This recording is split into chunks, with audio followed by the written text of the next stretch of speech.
ஆண்டவராகிய இயேசு கிறிஸ்துவின் நாமத்தினாலே இந்த நல்ல சந்தோஷமான நாளிலே இந்த 19வது நாள் ஜெபத்திலே உங்கள் எல்லாரையும் சந்திப்பதிலே மிகவும் மகிழ்ச்சி அடைகிறேன். கர்த்தர் நல்லவர். ஒவ்வொரு நாளும் ஆண்டவர் நமக்கு நல்ல வார்த்தைகளை கர்த்தர் தந்து கொண்டே இருக்கிறார். நம்மோட ஆண்டவர் பேசிக்கொண்டே இருக்கிறார். ஸோ இன்றைக்கு இந்த செய்திக்கு போகிறதற்கு முன்பாக நம்ம ஒரு ஜெப குறிப்புக்காக நம்ம ஜெபம் பண்ண போகிறோம். என்ன ஜெப குறிப்பு அப்படின்னு சொன்னால், ஆண்டவர் நம்ம எல்லாரையுமே ரொம்ப பிஸியாக ஆண்டவர் வைக்கணும் அப்படின்னு நம்ம ஜெபம் பண்ணணும். எதுக்கு ஜெபம் பண்ணணும் அப்படின்னு சொன்னால், நம்மளை ரொம்ப பிஸியாக ஆண்டவர் வச்சுக்கணும். அது கர்த்தர் ஒருத்தர் மட்டும்தான் ஆண்டவர் அதை செய்ய முடியும், வேற யாரும் செய்ய முடியாது.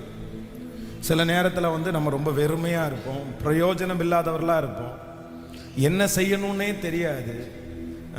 நமக்கு முன்னாடி பெரிய டார்கெட் நமக்கு இருக்காது. எல்லாரும் ரொம்ப பிஸியாக இருக்கும்போது நமக்கு ரொம்ப கஷ்டமாக இருக்கும். என்னமோ நம்ம ஒன்றும் இல்லாமல் இருக்கிறோமோ அப்படின்னு எல்லாம் தோணும். ஆனால் நான் நம்புகிறேன், நம்ம ஆராதிக்கிற ஆண்டவர் நம்மளை என்ன பண்ணுகிறவர் அப்படின்னு சொன்னால், கர்த்தர் நம்மை இந்த சமுதாயத்தில் ரொம்ப பிஸியாக ஆண்டவர் வச்சிருக்கிறவர். அதை ஆண்டவர் ரொம்ப விரும்புகிறார். அதனால் ஒவ்வொரு ஆண்டவருடைய பிள்ளைகளும் இதற்காக கண்டிப்பாக நம்ம ஜெபம் பண்ணணும். நம்மளை ஆண்டவர் பிஸியாக வைக்கணும், நம்முடைய பிள்ளைகளை ஆண்டவர் பிஸியாக வைக்கணும். எல்லாரும் எப்போ ரொம்ப சுகமாய் வாழ்வார்கள், எப்போ ஒரு மனுஷன் தவறுகளுக்கு எப்போ ஒரு மனுஷன் மீட்டுக்கொள்ளப்படுவான்னா, யார் ஒரு மனுஷன் ரொம்ப பிஸியான ஷெடியூலில் ரொம்ப டைட்டாக இருக்கிறாங்களோ அவங்க என்ன பண்ணுவாங்கன்னா, தங்களுடைய பரிசுத்தத்தை ரொம்ப அதிகமாக காத்துக்கொள்ள முடியும். இந்த சும்மா இருக்கிறாங்க பாருங்களேன், சும்மா இருக்கிறவங்க, வேலை இல்லாமல் இருக்கிறவங்க, மறைஞ்சு இருக்கிறவங்க, இந்த மாதிரி இருக்கிறவங்க தான் ரொம்ப எதில் விழுவாங்க அப்படின்னு சொன்னால், பாவத்திலையும் விழுவாங்க. அதே நேரத்தில் ஸ்ட்ரெஸ் ஆவாங்க, மன அழுத்தத்துக்குள்ளே போவாங்க. அவர்களை குறித்து இன்ஃபீரியர் எல்லாம் வரும். ஒரு மனுஷனுடைய வாழ்க்கையில் இந்த பிஸியாக மட்டும் இல்லை அப்படின்னு சொன்னால், கண்டிப்பாக அந்த மனுஷனை பிசாசு எப்படியாவது அவனுக்குள்ளே கொண்டு வரணும்னு பார்த்துட்டே இருப்பான். பாருங்க, சிலர் ரிட்டையர்ட் ஆயிடுவாங்க. ஆனால் ரிட்டையர்ட் ஆகிட்டு சிலர் வீட்டில் இருக்க மாட்டாங்க. ரிட்டையர்ட் ஆகிட்டு அமைதியாக இருக்க மாட்டாங்க. ரிட்டையர்ட் ஆனதுக்கு பிற்பாடு பாருங்க, எங்கேயாவது ஒரு கம்பெனியில் செக்யூரிட்டியா இல்லை அவங்களுக்கு என்ன வேலை செய்ய முடியுமோ அந்த வேலையில் போய் காலையில் அதே மாதிரி போக ஆரம்பிச்சிருவாங்க. அவங்கள பார்த்தீங்க அப்படின்னு சொன்னால் அவங்க ரொம்ப ஆரோக்கியமாக இருப்பாங்க, ரொம்ப நல்லா இருப்பாங்க. ஆனால் ரிட்டையர்ட் ஆனதற்கு பிற்பாடு எங்கேயும் போகாமல் வீட்டிலேயே உட்கார்ந்துட்டு இருக்கிறாங்க பாருங்க. அவங்களுக்கு ஒரு மனசு வரும். என்ன மனசு வரும் அப்படின்னா, நம்ம தண்டமாக உட்காந்துருக்கிறோம், நம்ம பிரயோஜனம் இல்லாமல் உட்காந்துருக்கிறோம். உடனே அவங்களுக்கு வேற ஏதாவது சொல்ல தோணும், பேச தோணும், திட்ட தோணும், ஸ்ட்ரெஸ் ஆவாங்க, தூங்க தோணும், வெளியில் போக தோணாது, மொபைல் நோண்டுவாங்க, டிவியை பார்ப்பாங்க. அப்போது எல்லா அசுத்தத்திற்கும் உறைவிடம், எல்லா தீமைக்கும் உறைவிடம் எது அப்படின்னு சொன்னால், நம்ம சும்மா இருக்கிறது தான் எல்லா தீமைக்கும் உறைவிடமா இருக்குது. அதனால ஆண்டவருடைய பிள்ளைகள் இந்த 19வது நாள் ஆண்டவரை பார்த்து எல்லாரும் என்ன பண்ணுங்க அப்படின்னு சொன்னா, ஆண்டவரே, மோசையை போல நான் மரணமடையும் மட்டும், தாவீதை போல நான் மரணமடையும் மட்டும் என்ன பண்ணுங்க அப்படின்னு சொன்னா, என்ன பிஸி ஆக்குங்க ஆண்டவரே, பிஸி ஆக்குங்க ஆண்டவரே. இப்போ நீங்களே சொல்லலாம், இப்போ ஏற்கனவே எனக்கு அவ்வளோ வேலை இருக்குது, தலையில் எடுக்க முடியாத வேலையாக இருக்குது, நீங்கள் என்ன இப்படி ஜெபம் பண்ண சொல்கிறீங்க பாஸ்டர், எனக்கு கொஞ்சம் ரெஸ்ட் கிடைக்கும்னு பார்த்தா நீங்கள் என்னன்னா இன்னும் கொஞ்சம் வேலையை தலை மேலே சுமத்துறதுக்கு பார்க்குறீங்க. அப்படி இல்லை, நீங்கள் பிஸியாக இருக்கிறதுலையும் ஒரு ஞானம் இருக்குது. எதுக்கு பிஸியாக இருக்கிறீங்க? சிலர் பாருங்க, 1 மணி நேரம் செய்ய வேண்டிய வேலையை 9 மணி நேரம் செய்வாங்க. அப்படி ஒரு கிருபை சிலருக்கு. சிலர் பாருங்க, ஒரு 3 மணி நேரம் செய்ய வேண்டிய வேலையை 1.5 மணி நேரத்தில் செஞ்சு முடிச்சுட்டு போயிட்டே இருப்பாங்க. இது ஒரு விஷயம். அப்போ நாள் முழுக்க நான் பிஸியா இருக்கிறேன், ஐயோ எனக்கு நேரமே இல்லை, எனக்கு வேலையே இல்லைன்னு இப்படி சொல்லிட்டு திரிகிற கூட்டமா மாறக்கூடாது. நீங்க பிஸியா இருக்கிறதுனுடைய காரணம் என்ன? நீங்க எதுல பிஸியா இருக்கிறீங்க? நீங்க பிஸியா இருக்கிறதுல ஏதாவது நன்மை இருக்கா? அதுல என்ன நீங்க பண்ணீங்க, அதுல என்ன நீங்க சம்பாரிச்சீங்க, அதுல என்ன எத்தனை பேருக்கு நீங்க பிரயோஜனமா மாறுறீங்க. சோ நான் வந்து பிஸியா இருக்கிறதுலயும் ரொம்ப கவனமா இருக்கணும். எப்படி கவனமா இருக்கணும்னா, அது சரியான விதத்துல நான் அந்த மாதிரி பிஸியா இல்லை அப்படின்னா அதனால எந்த பிரயோஜனமுமே இல்லை. அதனால இன்றைக்கு ஜெபம் பண்ணுங்க, ஆண்டவரே என்ன சும்மா இருக்க விடாதீங்க. தாவீதை குறித்து வேதம் சொல்லுகிறது, அவர் ஒரு ரொம்ப பிஸியான ஒரு ஆள் தான் தாவீது. தாவீது ஒன்றும் சும்மா இருக்கிற ஆள் கிடையாது. ஆனா அவருடைய லைஃப்லயே சும்மா இருக்கிறது என்ன அப்படின்னு சொன்னா ஒரே ஒரு டைம் தான். ஒரு 15 நாள்னு வச்சுங்களேன், ஒரு 20 நாள்னு வச்சுங்களேன். ராஜாக்கள் யுத்தத்திற்கு புறப்படும் காலம் வரும்போது தாவீது வந்து தன்னுடைய படை ஆட்களை எல்லாம் அனுப்பிட்டு அவன் தன்னுடைய வீட்டில் இருந்துட்டான். சும்மா எந்த வேலையும் இல்லாம அமைதியா இருந்துட்டான். அந்த சும்மா இருந்ததனுடைய விளைவு அவனை எங்கெல்லாம் கொண்டு போகுது பாருங்க. சும்மா இருந்தது விளைவு மொட்டை மாடிக்கு போயிடுச்சு. மொட்டை மாடிக்கு போன உடனே தேவையில்லாத பார்க்க வச்சுது. தேவையில்லாத பார்த்த உடனே அதை அனுபவிக்க தோணுச்சு. அனுபவிக்க தோணுன உடனே அதை கல்யாணம் பண்ணலான்னு தோணுச்சு. அதை கல்யாணம் பண்ணலான்னு தோணுன உடனே அதுக்கு தடையா இருக்கிறவங்கள கொல்லலான்னு தோணுச்சு. அவங்கள கொன்னதுக்கு அப்புறம் ரத்த பலிக்குள்ள ஆளாகி இப்படியே அவனுடைய வாழ்க்கையில இந்த சும்மா இருந்ததனுடைய விளைவு பாருங்க. அவனை ஆண்டவரே சொல்றாரு. என்ன சொல்றாரு அப்படின்னு சொன்னா, ஆட்டுக்குட்டியை ரொம்ப பிடிக்கும் உனக்கு, ஆட்டுக்குட்டி அவனுக்கு ரொம்ப பிடிக்கும். அந்த ஆட்டுக்குட்டியை வச்சு நீ கொன்னது சாதாரணமான ஒரு ஆள இல்ல, என்னுடைய மடியில வளர்ந்த செல்லமான ஆட்டுக்குட்டியை நீ கொண்டிருக்க. அதனாலதான் ஆலயத்தை கட்டுவதற்கு கூட உன் கை ரத்தம் சிந்தி இருக்குப்பா. நீ ஆலயத்தை கட்ட மாட்ட, உன்னுடைய கர்ப்ப பிறப்பானவன் தான் ஆலயத்தை கட்டுவான் அப்படின்னு சொல்லி. அப்ப பாருங்க, ஒரு 15 நாள் செய்ய வேண்டிய வேலையை செய்யாம சும்மா இருந்ததனுடைய விளைவு அவனை கொலகாரம் வரைக்கும் கொண்டு போய் விட்டுருக்குது. அப்போ நம்ம ரொம்ப ஜெபம் பண்ணணும். இந்த வாலிப தம்பிகள் தங்கச்சிகள் எல்லாருமே எப்ப பாவத்தை ஜெயிக்க முடியும் தெரியுமா, எப்ப அடிமைத்தனத்திலிருந்து வெளியே வர முடியும் தெரியுமா, யார் ஒருவர் ரொம்ப பிஸியா தன்னை வச்சுக்கிறாங்களோ அவங்க தான் அடிமைத்தனத்திலிருந்து வெளியே வர முடியும். அதனால கர்த்தரே அதற்கான ஏதுக்களை கொண்டு வருவார், அதற்கான வழிகளை கொண்டு வருவார். நீங்க நீதிமொழிகள்ல குணசாலியான ஸ்திரீ, அந்த குணசாலியான ஸ்திரீயை குறித்து பைபிள் சொல்லும் போது அந்த இடத்துல என்ன சொல்லுதுன்னா, அந்த ஸ்திரீயை குறித்து அவ சோம்பேறி அல்ல, அந்த ஸ்திரீ சும்மா இருக்கிறவர்கள் அல்ல. அந்த ஸ்திரீயை குறித்து ஆண்டவர் சொல்லும் போது அவள் கப்பல்ல அவ கப்பலை போல் இருக்கிறாள், அவள் அதிகாலையிலே இருட்டோடே எழும்புகிறாள். இந்த மாதிரி அந்த நீதிமொழிகளுள்ள வாசிச்சிங்க அப்படின்னு சொன்னா ஒரு பெண்ணா ஆண்டவர் எவ்வளவு பிஸியா இருக்கணும்னு சொல்றாருன்னு அங்க சொல்லப்பட்டிருக்குது. அதனால ஏதாவது ஒரு விதத்துல நம்ம ஒரு நாள்ல கொஞ்ச நேரம் ரெஸ்ட் எடுக்கிறது தவறல்ல. ஆனா ஆண்டவரே, இன்றைக்கு இந்த 19வது நாள் நான் ஜெபிக்கிறேன், என்னை எப்படியாவது என்ன பண்ணுங்க அப்படின்னு சொன்னா என்னை பிஸி ஆக்குங்க. நான் என்ன ஆகணும்னா, நான் பிஸி ஆகணும்.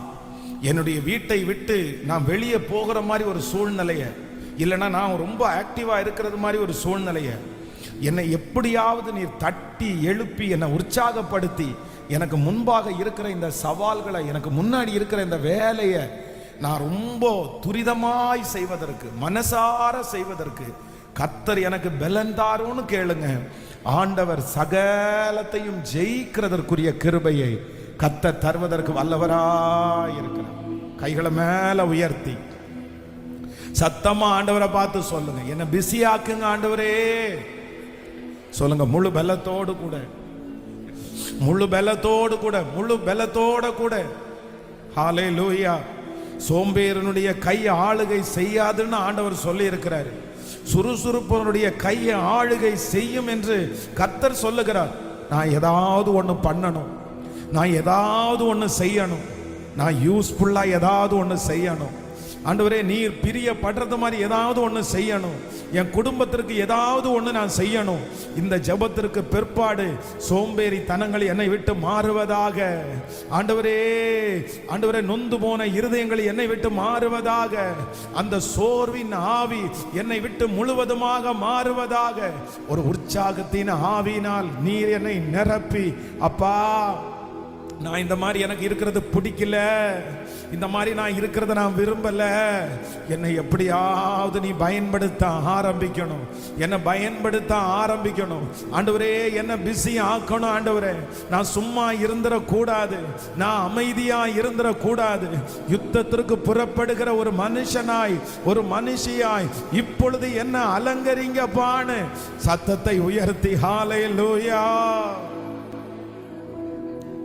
நன்றி ஆண்டவரே, நன்றி நன்றி நன்றி. இப்ப கைகளை மேல உயர்த்தி சொல்லுவோம், இயேசுவே நீ நல்லவர். முழு பலத்தோடு இயேசுவே நீ நல்லவர். உடைக்கப்பட்ட நேரங்களில் துணையாக நின்று எனக்கு நல்லவரா, ரொம்ப நல்லவராய் இருப்பவரே. சொல்லோ, எனக்கு நல்லவராய், எனக்கு நல்லவராய், ரொம்ப நல்லவராய் இருப்பவரே. இப்ப கைகளை உயர்த்தி எப்படி நான் நன்றி உமக்கு, எப்படி நான் நன்றி உமக்கு சொல்லுவே. செய்த நன்மைகள் ஏராளமே. சொல்லு, எப்படி நான் நன்றி உமக்கு சொல்லுவே. செய்த நன்மைகள் ஏராளமே. ரட்சிப்பின் பாத்திரத்தை எடுத்து கொண்டும் பாதத்தில் ஓயாமல் முத்தம் செய்வே. சொல்லு, ரட்சிப்பின் பாத்திரத்தை எடுத்து கொண்டும் பாதத்தில் ஓயாமல் முத்தம் செய்வேன். கைகளை மேல வைத்து இயேசுவே, இயேசுவே ஆமப்பா, முழு பலத்தோ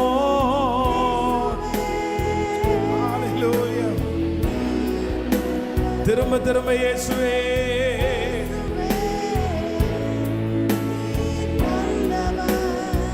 ஹல்லேலூயா. நீ நல்லவர். ஆராதனை ஆராதனை ஆராதனை.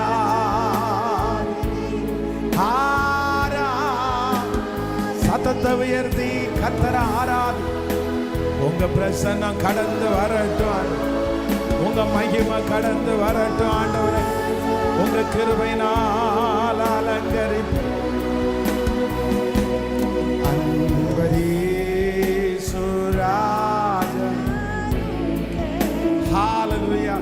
ஆவியான தேவன் அப்படியே மனசார ஆராதிச்சு சுராஜனுக்கே ஆவியான தேவன் உகந்த தூய பலியாய், உமக்குகந்த தூய பலியாய் இந்த உடலை ஓப்பு கொடுத்தே. உமக்குகந்த தூய பலியால் இந்த உடலை ஓப்பு கொடுத்தே. ஆட்கொண்டு என் அபிஷேகத்தால்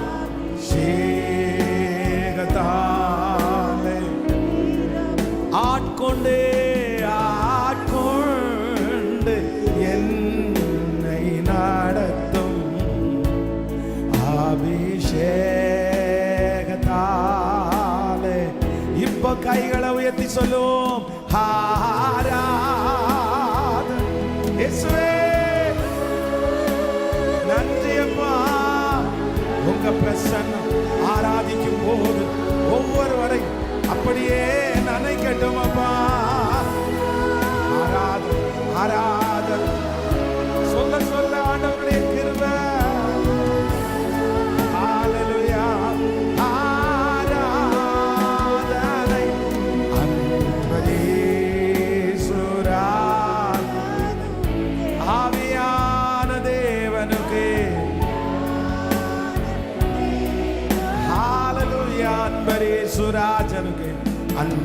அன்பரீசு ராஜனுக்கே ஆவியா. ஒரு விசை கூட சொல்லலாமா? உமக்கு உகந்த தூய பலியாய், உமக்கு தூய பலியா ஒப்பு கொடுங்க இந்த உடல் ஒப்பு கொடுத்தே. உமக்கு உகந்த தூய பலியா இந்த உடலை ஒப்பு கொடுத்தே. ஆட்கொண்டு என்னை நடத்தும் அபிஷேகத்தா. ஆமாப்பா, என்ன ஆட்கொள்ளுங்க ஆண்டவரே, என்ன ஆட்கொள்ளுங்க ஆண்டவரே. என்னை நடத்தும் அபிஷேகத்தால். இப்ப கைகளை வைத்து ஆராதனை சொல்லிக்கொண்டே நீ நல்லவரப்பா சொல்ல சொல்ல அந்த மகிமை. நன்றி அப்பா இயேசுவே.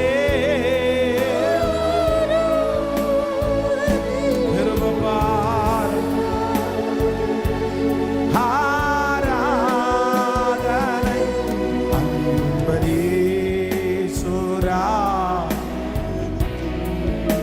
ஹalleluya. தேவனு அன்பரீசுராஜனுக்கே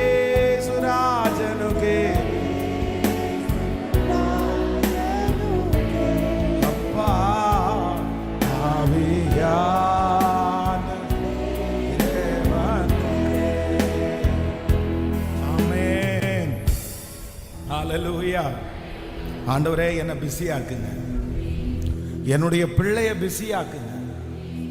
என்னுடைய குடும்பத்தில் இருக்கிறவங்க எல்லாரும் ஒரு பெரிய பொறுப்பிற்காக ஓடணும், ஒரு பெரிய ஆசீர்வாதத்திற்காக ஓடணும். எல்லாரும் அப்படியே அவங்களுடைய வேலையில் ரொம்ப அவைலபிளாக இருக்கணும். மாதத்துக்கு ஒரு டைம், இல்லைன்னா வாரத்திற்கு ஒரு டைம், இல்லைன்னா 6 மாதத்திற்கு ஒரு டைம் எல்லாரும் கூடி சந்தோஷப்பட்டு அந்த மாதிரி நம்ம களி கூறலாம். அந்த மாதிரி களி கூறலாம். நம்முடைய குடும்பத்தில் இருக்கிறவங்களோட சேர்ந்து டெய்லி இரவா சாயந்தரமா அந்த மாதிரி ஒரு நாள் களி கூறலாம். ஆனால் நம்ம எப்படி மட்டும் இருந்துடக்கூடாது அப்படின்னு சொன்னால், சும்மா மட்டும் இருந்துடவே கூடாது. வேதத்தில் மிகப்பெரிய தரிசனம் உள்ளவன் தான் யார் அப்படின்னா மோசே. பெரிய தரிசனம் உள்ளவன், பெரிய தரிசனம். அனித்தியமான பாவ சந்தோஷங்களை அனுபவிக்கிறதை பார்க்கலும் தேவனுடைய பிள்ளைகளோடு சேர்ந்து துன்பத்தை அனுபவிக்கிறதை தெரிந்து கொண்டவன். அங்க அவங்களுடைய நாட்டில் இருக்கிற எல்லா காரியத்தையும் கற்று தேர்ந்தவன். ஆனா இப்ப என்னன்னா, மாமனார் வீட்டுக்கு போன உடனே ஆடு மேய்க்கிற வேலை. இந்த ஆடு மேய்க்கிற வேலை என்ன அப்படின்னா, அது ஒரு பெரிய வேலைலாம் கிடையாது. அது காப்பாற்றக்கூடிய வேலை தான். கொண்டு போய் ஆடுகளை ஒரு இடத்துல புல் இருக்கிற இடத்துல விட்டுட்டு அதுக்கப்புறம் எப்படிதான் இருக்கணும்? ஆடு பாட்டுக்கு மேய்ஞ்சிட்டு இருக்கும், இவங்க பாட்டுக்கு சும்மா ஒரு இடத்துல உட்காந்து. இப்போ சும்மா உட்கார்ந்து கிட்டத்தட்ட 40 வருஷமா எந்த காரியத்தையும் செய்யாம இப்ப ஆண்டவர் கூப்பிடுறாரு. உன்னை ஒரு பெரிய காரியத்திற்காக அழைச்சிருக்கிறேன், நீ வான்னு சொல்லும் போது இந்த மோசை என்ன சொல்றாரு அப்படின்னு சொன்னா, இல்ல நான் வரல, நீர் வேற யாரையாவது அனுப்பும், நான் திக்குவாயன், நான் மந்தனா உள்ளவன் அப்படின்னா அந்த வாழ்க்கை அவனுக்கு பிடிச்சு போயிருச்சு. அந்த வாழ்க்கை அவனுக்கு செட் ஆயிருச்சு. அதுல அவன் அடாப்ட் ஆயிட்டான். அந்த சூழ்நிலைக்கு அதை அடாப்ட் ஆயிட்டான். நீங்களும் பாருங்க, ரொம்ப ஆக்டிவா ரொம்ப இதோட இருக்க வேண்டிய ஒரு ஆள் இந்த மாதிரி ஏதாவது நீங்க ஒரு இடத்துல போய் இப்படி உட்கார்ந்துட்டீங்கன்னு வச்சுங்களேன், அதுல நீங்க அப்படியே செட் ஆயிருவீங்க. அதுக்கப்புறம் உங்களுக்கு தரிசனம் உங்களுக்குள்ள இருக்காது, அதுக்கப்புறம் உங்களுக்கு லட்சியம் உங்களுக்குள்ள இருக்காது. எல்லாம் உங்களை விட்டு போய் அந்த இடத்திலிருந்து உங்களை எழும்ப பண்ணவே முடியாது. அது உங்களுக்கு பிடிச்சிடும், அது உங்களுக்கு ஈஸியாயிரும், அதுதான் உங்க வாழ்க்கையா மாறிடும். அப்படியே நீங்க அதுல சேர்ந்துருவீங்க. அதற்கு மாறாக இன்றைக்கு யாரோ ஒருத்தடத்துல ஆண்டவர் ரொம்ப தெளிவா பேசுறாரு. உங்க பிள்ளைகளா இருக்கலாம், நீங்களா இருக்கலாம், எப்பவும் எப்படி இருக்கணும் அப்படின்னு சொன்னா, ரொம்ப ரொம்ப பிஸியா. நான் இந்த பலிபீடத்திலிருந்து உங்களை ஆசீர்வதிக்கிறேன். தாவீத கத்தர் அப்படி பெரிய பொறுப்பை கத்தர் கொடுத்து அவனை கத்தர் பிஸியா கத்தர் மாற்றினார். அதே போல உங்களையும் என்னையும் கத்தர் அப்படி மாற்றுவாராக. பெரிய பெரிய பொறுப்புகளை ஆண்டவர் கொடுத்து நம்மை ஓட பண்ணுவாராக, ஓட பண்ணுவாராக. ஹல்லேலூயா. எனக்கு டைமே இல்லை, இப்ப டைமே இல்லை. என்னை நம்பி ஆயிரக்கணக்கான பேர் இருக்கிறாங்க, என்னை நம்பி நூற்றுக்கணக்கான பேர் ஆண்டவர் தந்திருக்கிறாரு. என் பொறுப்பு பெரிய பொறுப்பு, என் மேல ஆண்டவர் வச்சிருக்கிறது பெரிய காரியத்தை வச்சிருக்கிறாரு. அதனால நான் சும்மா இருக்கக்கூடாது, நான் அமைதியா இருக்க முடியாது. எனக்கு ஒவ்வொரு டைமும் வேல்யூபிளான டைம். இந்த நேரம் எனக்கு முக்கியமான நேரம், இந்த நேரத்தில் நான் இப்படி இருக்கக்கூடாது என்கிற ஒரு பெரிய உணர்வையும் ஒரு பெரிய அபிஷேகத்தையும் கர்த்தர் உங்களுக்கு கிருபையாய் கர்த்தர் தருவாராக. நிச்சயமா இந்த காரியம் நடக்கும். நீங்க சும்மா இருக்கிற நீங்க இனி கர்த்தருக்காக சிலம்பம் பண்ண ஆரம்பிப்பீர்கள், சிலம்பம் பண்ண ஆரம்பிப்பீர்கள். அடுப்படியில கிடக்கிற கொஞ்சம் பேரை கர்த்தர் பொன் சிறகுகளாய் கர்த்தர் மாற்ற போகிறார். ஒன்றுக்கும் பிரயோஜனம் இல்லாமல் இருக்கிற நிறைய பேரை கர்த்தர் எடுத்து கொண்டு வந்து கர்த்தரை அலங்கரித்து நிறைய பேருக்கு கர்த்தர் சாட்சிகளாய் மாற்ற போகிறார். ஹல்லேலூயா. கர்த்தர் ஒரு பொறுப்பை உங்கள் தலையின் மேல கர்த்தர் தருவாராக, தருவாராக. பெரிய பொறுப்பை கர்த்தர் தருவாராக. உங்களுடைய உச்சம் தலை முதல் உள்ளங்கால் வரை இருக்கிற சோர்வுகளை மாற்றி, பலவீனங்களை மாற்றி, ஆமேன், படுக்கையில கிடக்கிற உங்களை கர்த்தர் தட்டி எழுப்பி, இல்ல இனி இனி ரொம்ப பிஸியா ஓடக்கூடிய கிருபையை ஹல்லேலூயா கர்த்தர் தருகிறதற்கு நல்லவராய் இருக்கிறார். எத்தனை பேர் ஜெபம் பண்ண போறோம்? என்ன பண்ணுங்க ஆண்டவரே? சத்தமா சொல்லுங்க, எல்லாரும் சொல்லுங்களேன்.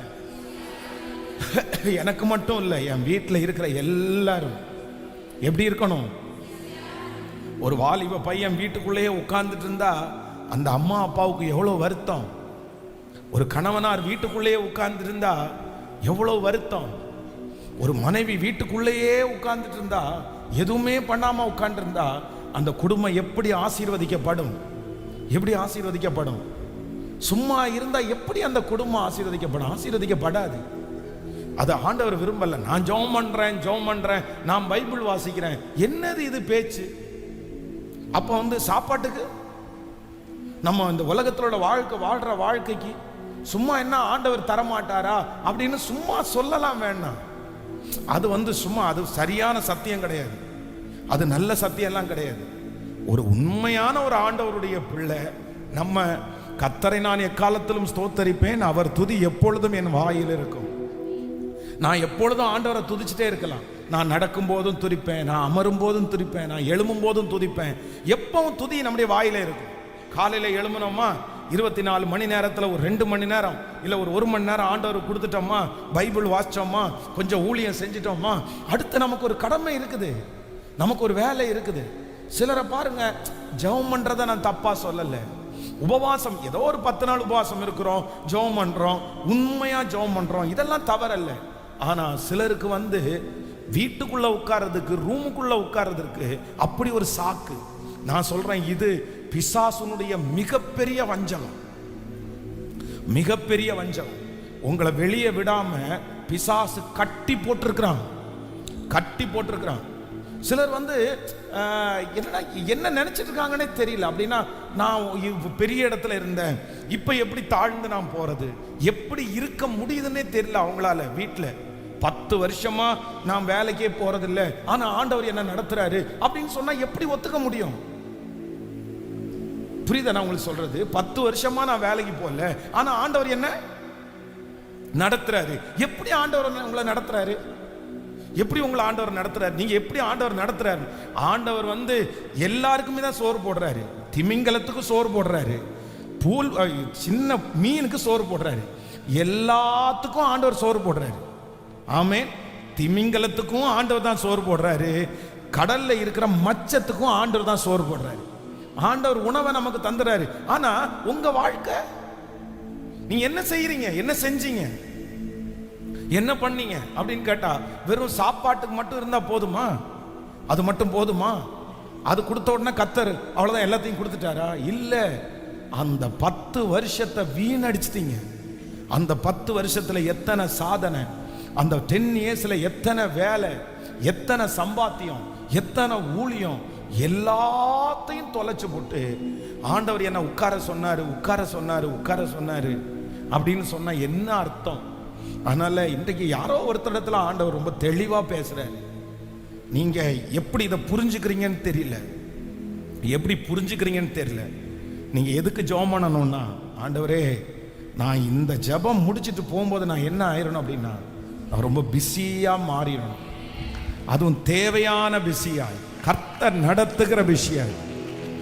ஹல்லேலூயா. உங்களை நிறைய பேர் தேடுகிற அளவிற்கு கர்த்தர் உங்களை வைப்பாராக.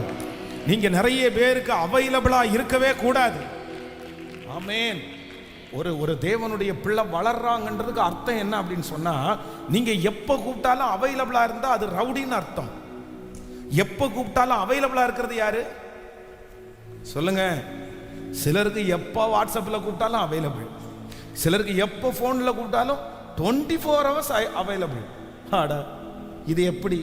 அப்போ உங்களுக்குன்னு ஒரு வேலையே இல்லையா? எப்ப பார்த்தாலும் ஐ ஆம் ஃப்ரீ, எப்ப வேணாலும் என்ன கூப்பிடலாம். 24. நீங்க அப்படி சொல்றது சந்தோஷம்தான், அந்த மாதிரி இருக்கிறது சந்தோஷம்தான். ஆனா உங்களுக்கு என்ன, நீங்க அவைலபிள் இல்லைன்றது ஒரு நாள் வரணும். அந்த நாளுக்காக நீங்க ஜெபம் பண்ணணும். உங்களை தேடுற ஒரு நாள் வரணும். உங்கள்கிட்ட பேசுறதுக்கு ஆசைப்படுற ஒரு நாள் வரணும். உங்களை பிடிக்கிறதுக்காக அவங்க சிரமப்படுற ஒரு நாள் வரணும். நீங்க ஃப்ரீயான ஆள் இல்லைன்னு தெரிகிற ஒரு நாள் வரணும். நீங்க ரொம்ப பிஸியானவங்கன்னு சொல்ற நாள் வரணும். அவருக்கு நிறைய வேலை இருக்குன்னு சொல்ற ஒரு நாள் வரணும். அவருக்கு 100 பேருக்கு அவர் அதிகாரின்னு சொல்ற ஒரு நாள் வரணும். அந்த நாளுக்காக நீங்க ஜெபம் பண்ணுங்க. நம்ம ஜெபிக்கிற ஜெபத்தை கர்த்தர் கேட்பாரு. நான் நம்புறேன். இது தீர்க்க தரிசனமான வார்த்தை.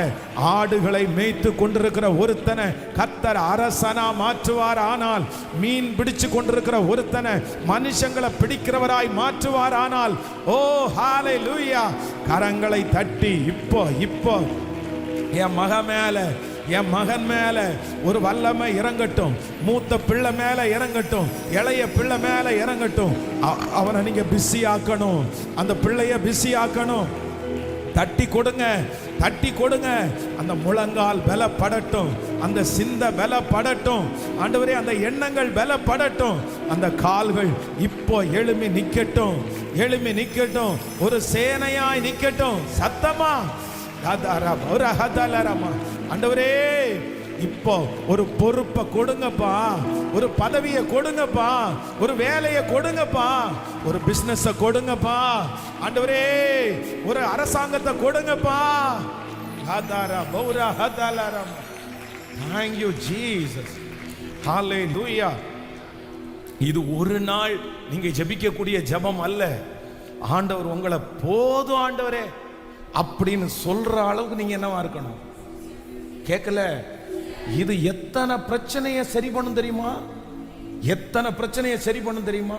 சும்மா இருந்தா சண்டையை இழுத்து விடுவோம், சும்மா இருந்தா 4 பேருக்கு போன் பேச தோணும், சும்மா இருந்தா எதையாச்சும் ஒன்ன கோல் சொல்ல தோணும், சும்மா இருந்தா கூப்பிட்டே தான் இருப்பாங்க, எங்க வேணாலும் கூப்பிட்டே இருப்பாங்க. அது என்னது?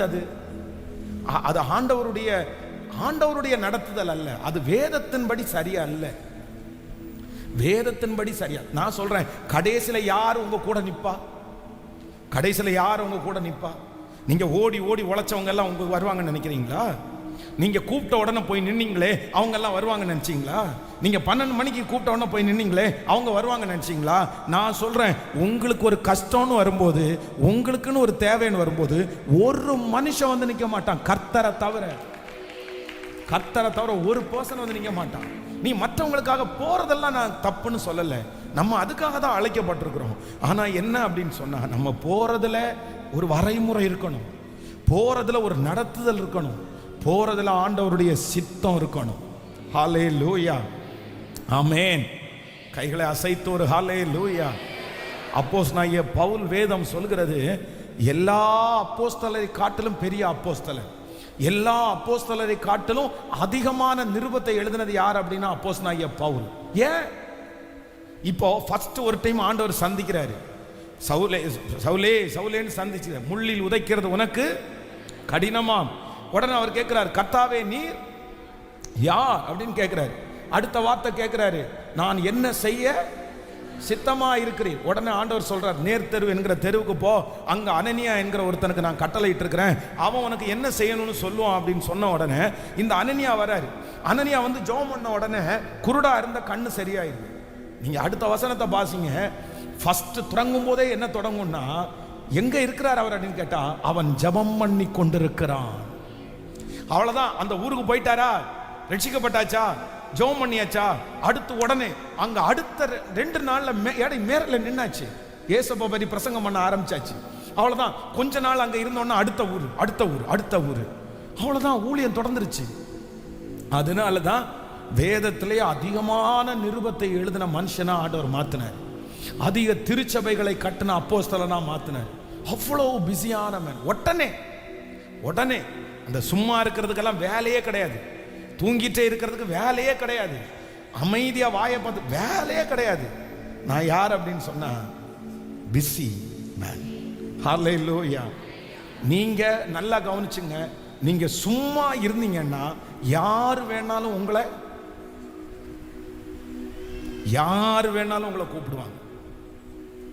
யார் வேணாலும் உங்களை கூப்பிடுவாங்க. ஆனா நீங்க கூப்பிட்டா வரமாட்டீங்கன்ற அளவிற்கு நீங்க அவைலபிள் ஆயிட்டீங்க அப்படின்னா உங்களை யாருமே, சத்தமா சொல்லுங்க, இப்ப நீங்க நீங்களே டிசைட் பண்ணுங்க. நான் என்ன சொல்றேன் அப்படின்னா, யாருமே உங்களை கூப்பிடுறதுக்கு பயப்படணும். உங்கள்கிட்ட பேசுறதுக்கு டைம் கேட்டு பேசணும். உங்களை டக்குன்னு அவங்க கூப்பிட கூடாது. பேசலாமா அப்படின்னு கேட்கணும். என்ன தலையாட்டுறீங்க? நிறைய பேருக்கு தலையை ஆட மாட்டேங்குது. ஹலோ, இது உங்களுக்கு எட்டாத உயரமா இருக்கா? இது உங்களுக்கு உள்ள புரியலையா? நான் எத்தனை வருஷமா ஜெபம் பண்ணியிருக்கேன் தெரியுமா? இதுக்கு எழுதி வச்சு ஜெபம் பண்ணியிருக்கிறேன். என்ன பிஸி ஆக்குங்க ஆண்டவரேன்னு ஜெபம் பண்ணியிருக்கிறேன். பிஸி ஆக்குங்க. எப்போ? கிட்டத்தட்ட ஒரு 20 வருஷத்துக்கு முன்னாடி நான் 21 நாள் உபவாச ஜெபம் ஆரம்பிச்சேன். அப்போலேருந்து ஜெபம் பண்ணிட்டு இருக்கிறேன். என்ன பிஸி ஆக்குங்க. இன்னைக்கு இந்த பலிபீடத்தில் நிற்கும் போது கர்த்தர் அந்த ஜெபத்தை கேட்டா அப்படின்னு நான் இருக்கிறேன்.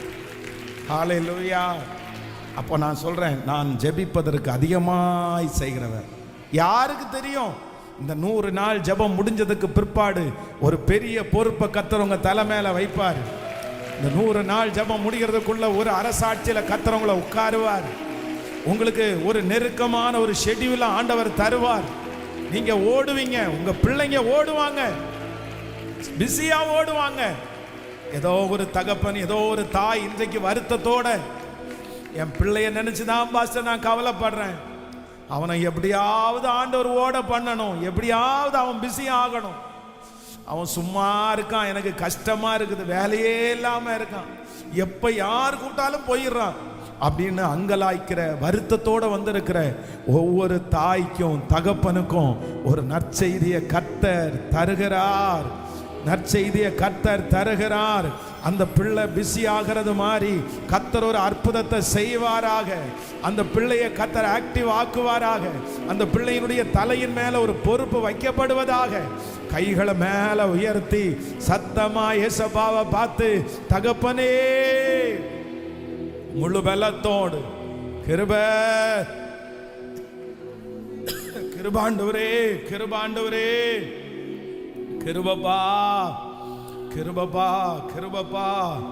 கிருபப்பா நீர் செய்ய போகிறதற்காக நன்றி.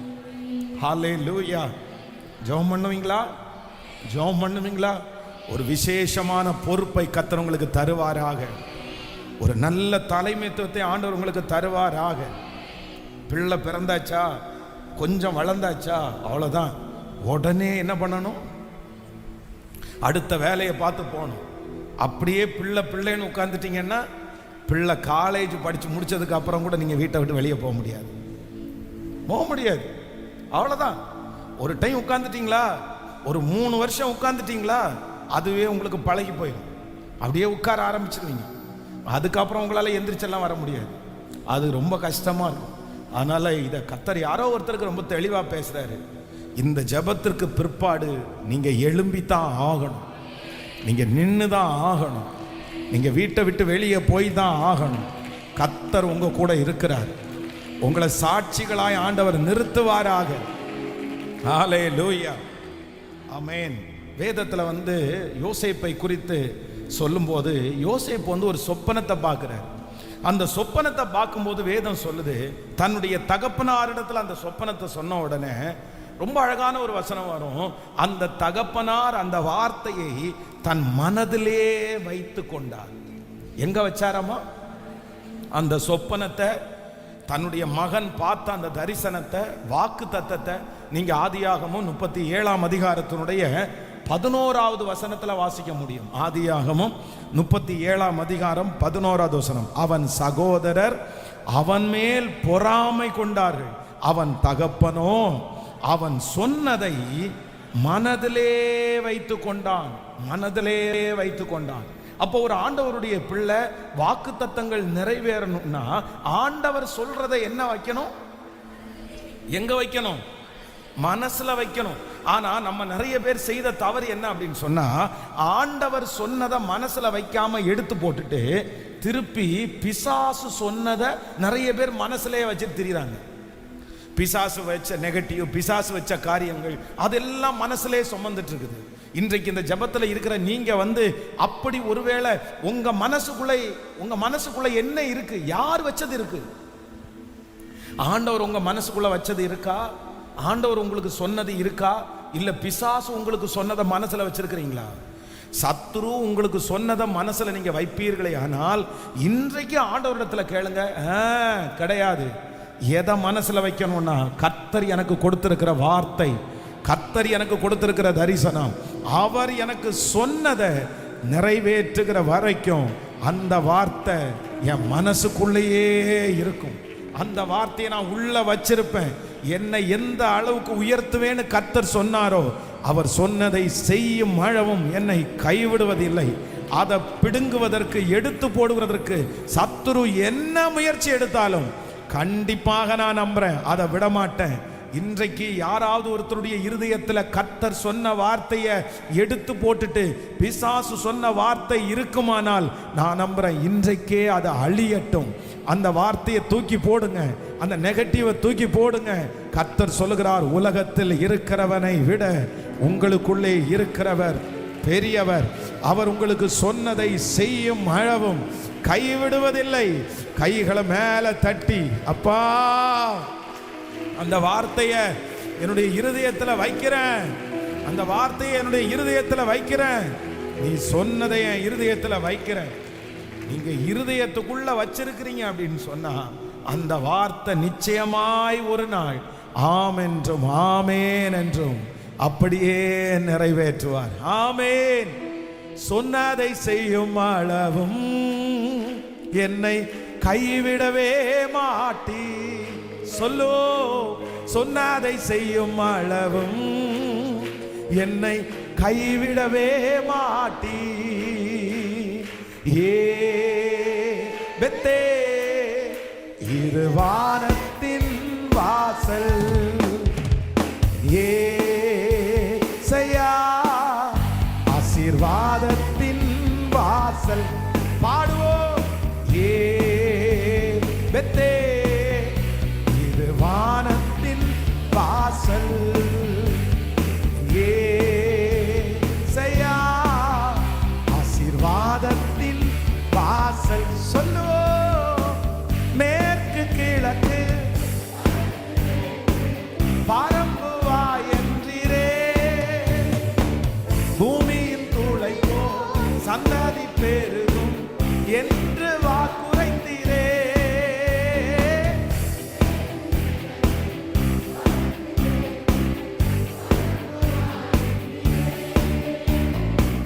பூமியின் தூளை போல் சந்ததி பெருகும் என்று வாக்குரைத்தீரே. சொன்னதை செய்யும் அளவும் என்னை கைவிடவே மாட்டி. சொன்னதை செய்யும் அளவும் என்னை கைவிடவே கைகளை மேல தட்டி, ஏ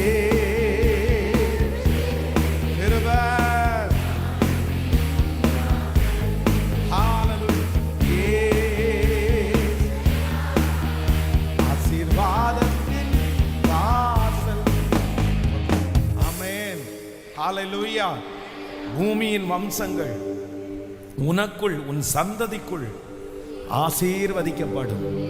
ஹல்லேலூயா. கர்த்தர் சொன்ன ஒரு வார்த்தை. சென்னையில் தன்னுடைய நண்பர்களோடு சேர்ந்து ஒரு பெரிய பிரச்சனையில் மாட்டி ஜெயிலில் இருந்த ஒரு வாலிப தம்பி, அந்த ஜெயிலில் கிடைக்கிற அந்த கொஞ்ச நேரத்தில் முழங்கால் படிட்டு ஜெபம் பண்ணும்போது ஒரே ஒரு வார்த்தை அவருக்குள்ள வந்துச்சாமா, நான் மோசையோடு இருந்தது போல உன்னோடும் இருப்பேன், நான் உன்னை விட்டு விலகுவதும் இல்லை, உன்னை கைவிடுவதும் இல்லை. இந்த ஒரே ஒரு வார்த்தை அவருக்கு ஜெயிலில் ஜெபம் பண்ணிட்டு இருக்கும்போது வந்துச்சாமா. அந்த வார்த்தையை நம்ப ஆரம்பிச்சார். ஜோஷுவா மாதிரி நான் ஒரு பெரிய தேவ மனுஷனா மாற போறேன்னு சொல்லி இருதயத்தில் அந்த வார்த்தையை திரும்ப திரும்ப வைத்து சூழ்நிலை எதையுமே பார்க்கல. ஆனா இன்றைக்கு பார்த்தீங்கன்னா ஒரு 30 வருஷம் கடந்த சில மாதங்களுக்கு முன்பாக அவருடைய திருச்சபையில் அழைக்கப்பட்டிருந்தேன். அங்கே போனேன். அவர் அந்த சாட்சியை சொன்னார். பாஸ்டர், அந்த ஒரே ஒரு வார்த்தை என்னை இவ்வளவு தூரம் என்னை கொண்டு வந்து வச்சிருக்கு அப்படின்னு சொன்னார். ஆயிரக்கணக்கான ஜனங்கள் அவருடைய திருச்சபைக்கு வர்றாங்க. அந்த ஒரு வார்த்தை என்னெல்லாமோ வந்துச்சு. ஆனா அந்த வார்த்தையை மட்டும் நான் மனசுல இருந்து எடுத்து போடவே இல்லை. அந்த வார்த்தையை ஸ்ட்ராங்கா என்னுடைய இருதயத்துக்குள்ள வச்சேன். ஆண்டவருடைய பிள்ளையே, ஆண்டவர் இந்த நாளில் இல்லைன்னா இந்த 100 டேஸுக்குள்ள ஒரு வார்த்தையை உங்க இருதயத்துக்குள்ள வைப்பார். ஒரு வார்த்தை உங்களுடைய வார்த்தையா வரும். அது உங்களுடைய வாக்குத்தத்தமா இருக்கும்.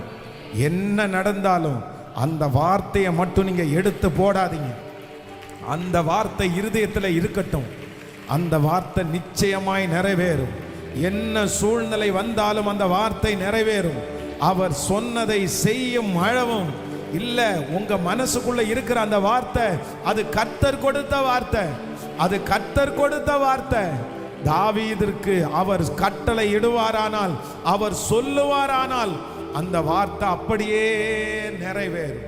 ஆமென். ஒரு விசை கூட அந்த சரணத்தை எல்லாரும் சேர்ந்து பாடி, பூமியின் வம்சங்கள் எனக்குள் என் சந்ததிக்குள் ஆசீர்வதிக்கப்படும் என்று ஆசீர்வாதமான வாய்க்காலாய் ஆண்டவர் என்னை மாற்ற போகிறார். எல்லாருடைய கரங்களையும் தட்டி ஆமென்.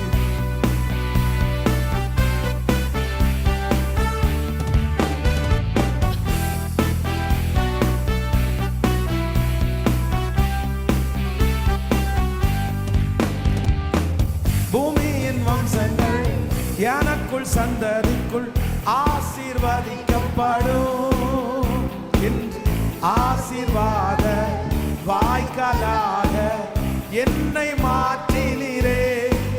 பாடுவோம் விசுவாசத்தோடு ஆசீர்வாத வாய்க்காலாக என்னை மாற்றினீரே. சொன்னதை செய்யும் அளவும் என்னை கைவிடவே மாட்டீர். சொன்னதை செய்யும் அளவும் என்னை கைவிடவே கைகளை மாலத்தே பெத்தே வானத்தின் வாசல்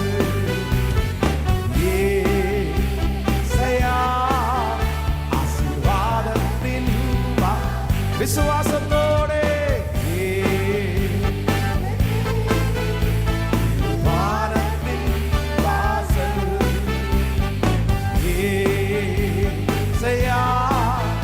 ஆசீர்வாதத்தின் வாசல் சொல்லோ. செல்லும் இடமெல்லாம் என்னோடு இருந்து என்னை கனப்படுத்துவே. தாகப்பன் தேசத்திற்கு திரும்பும் வரையில் என்னை காப்பாற்றுவே. பாடுவோம் என்னை கனப்படுத்துவே. தாகப்பன் தேசத்திற்கு திரும்பும் வரையில் என்னை காப்பாற்றுவே. கைகளை மேல தட்டி சொன்னதை செய்யும் அளவும் என்னை கைவிடவே மாட்டேன். சொன்னதை செய்யும் அளவும் என்னை கைவிடவே மாட்டேன். சத்தமாயே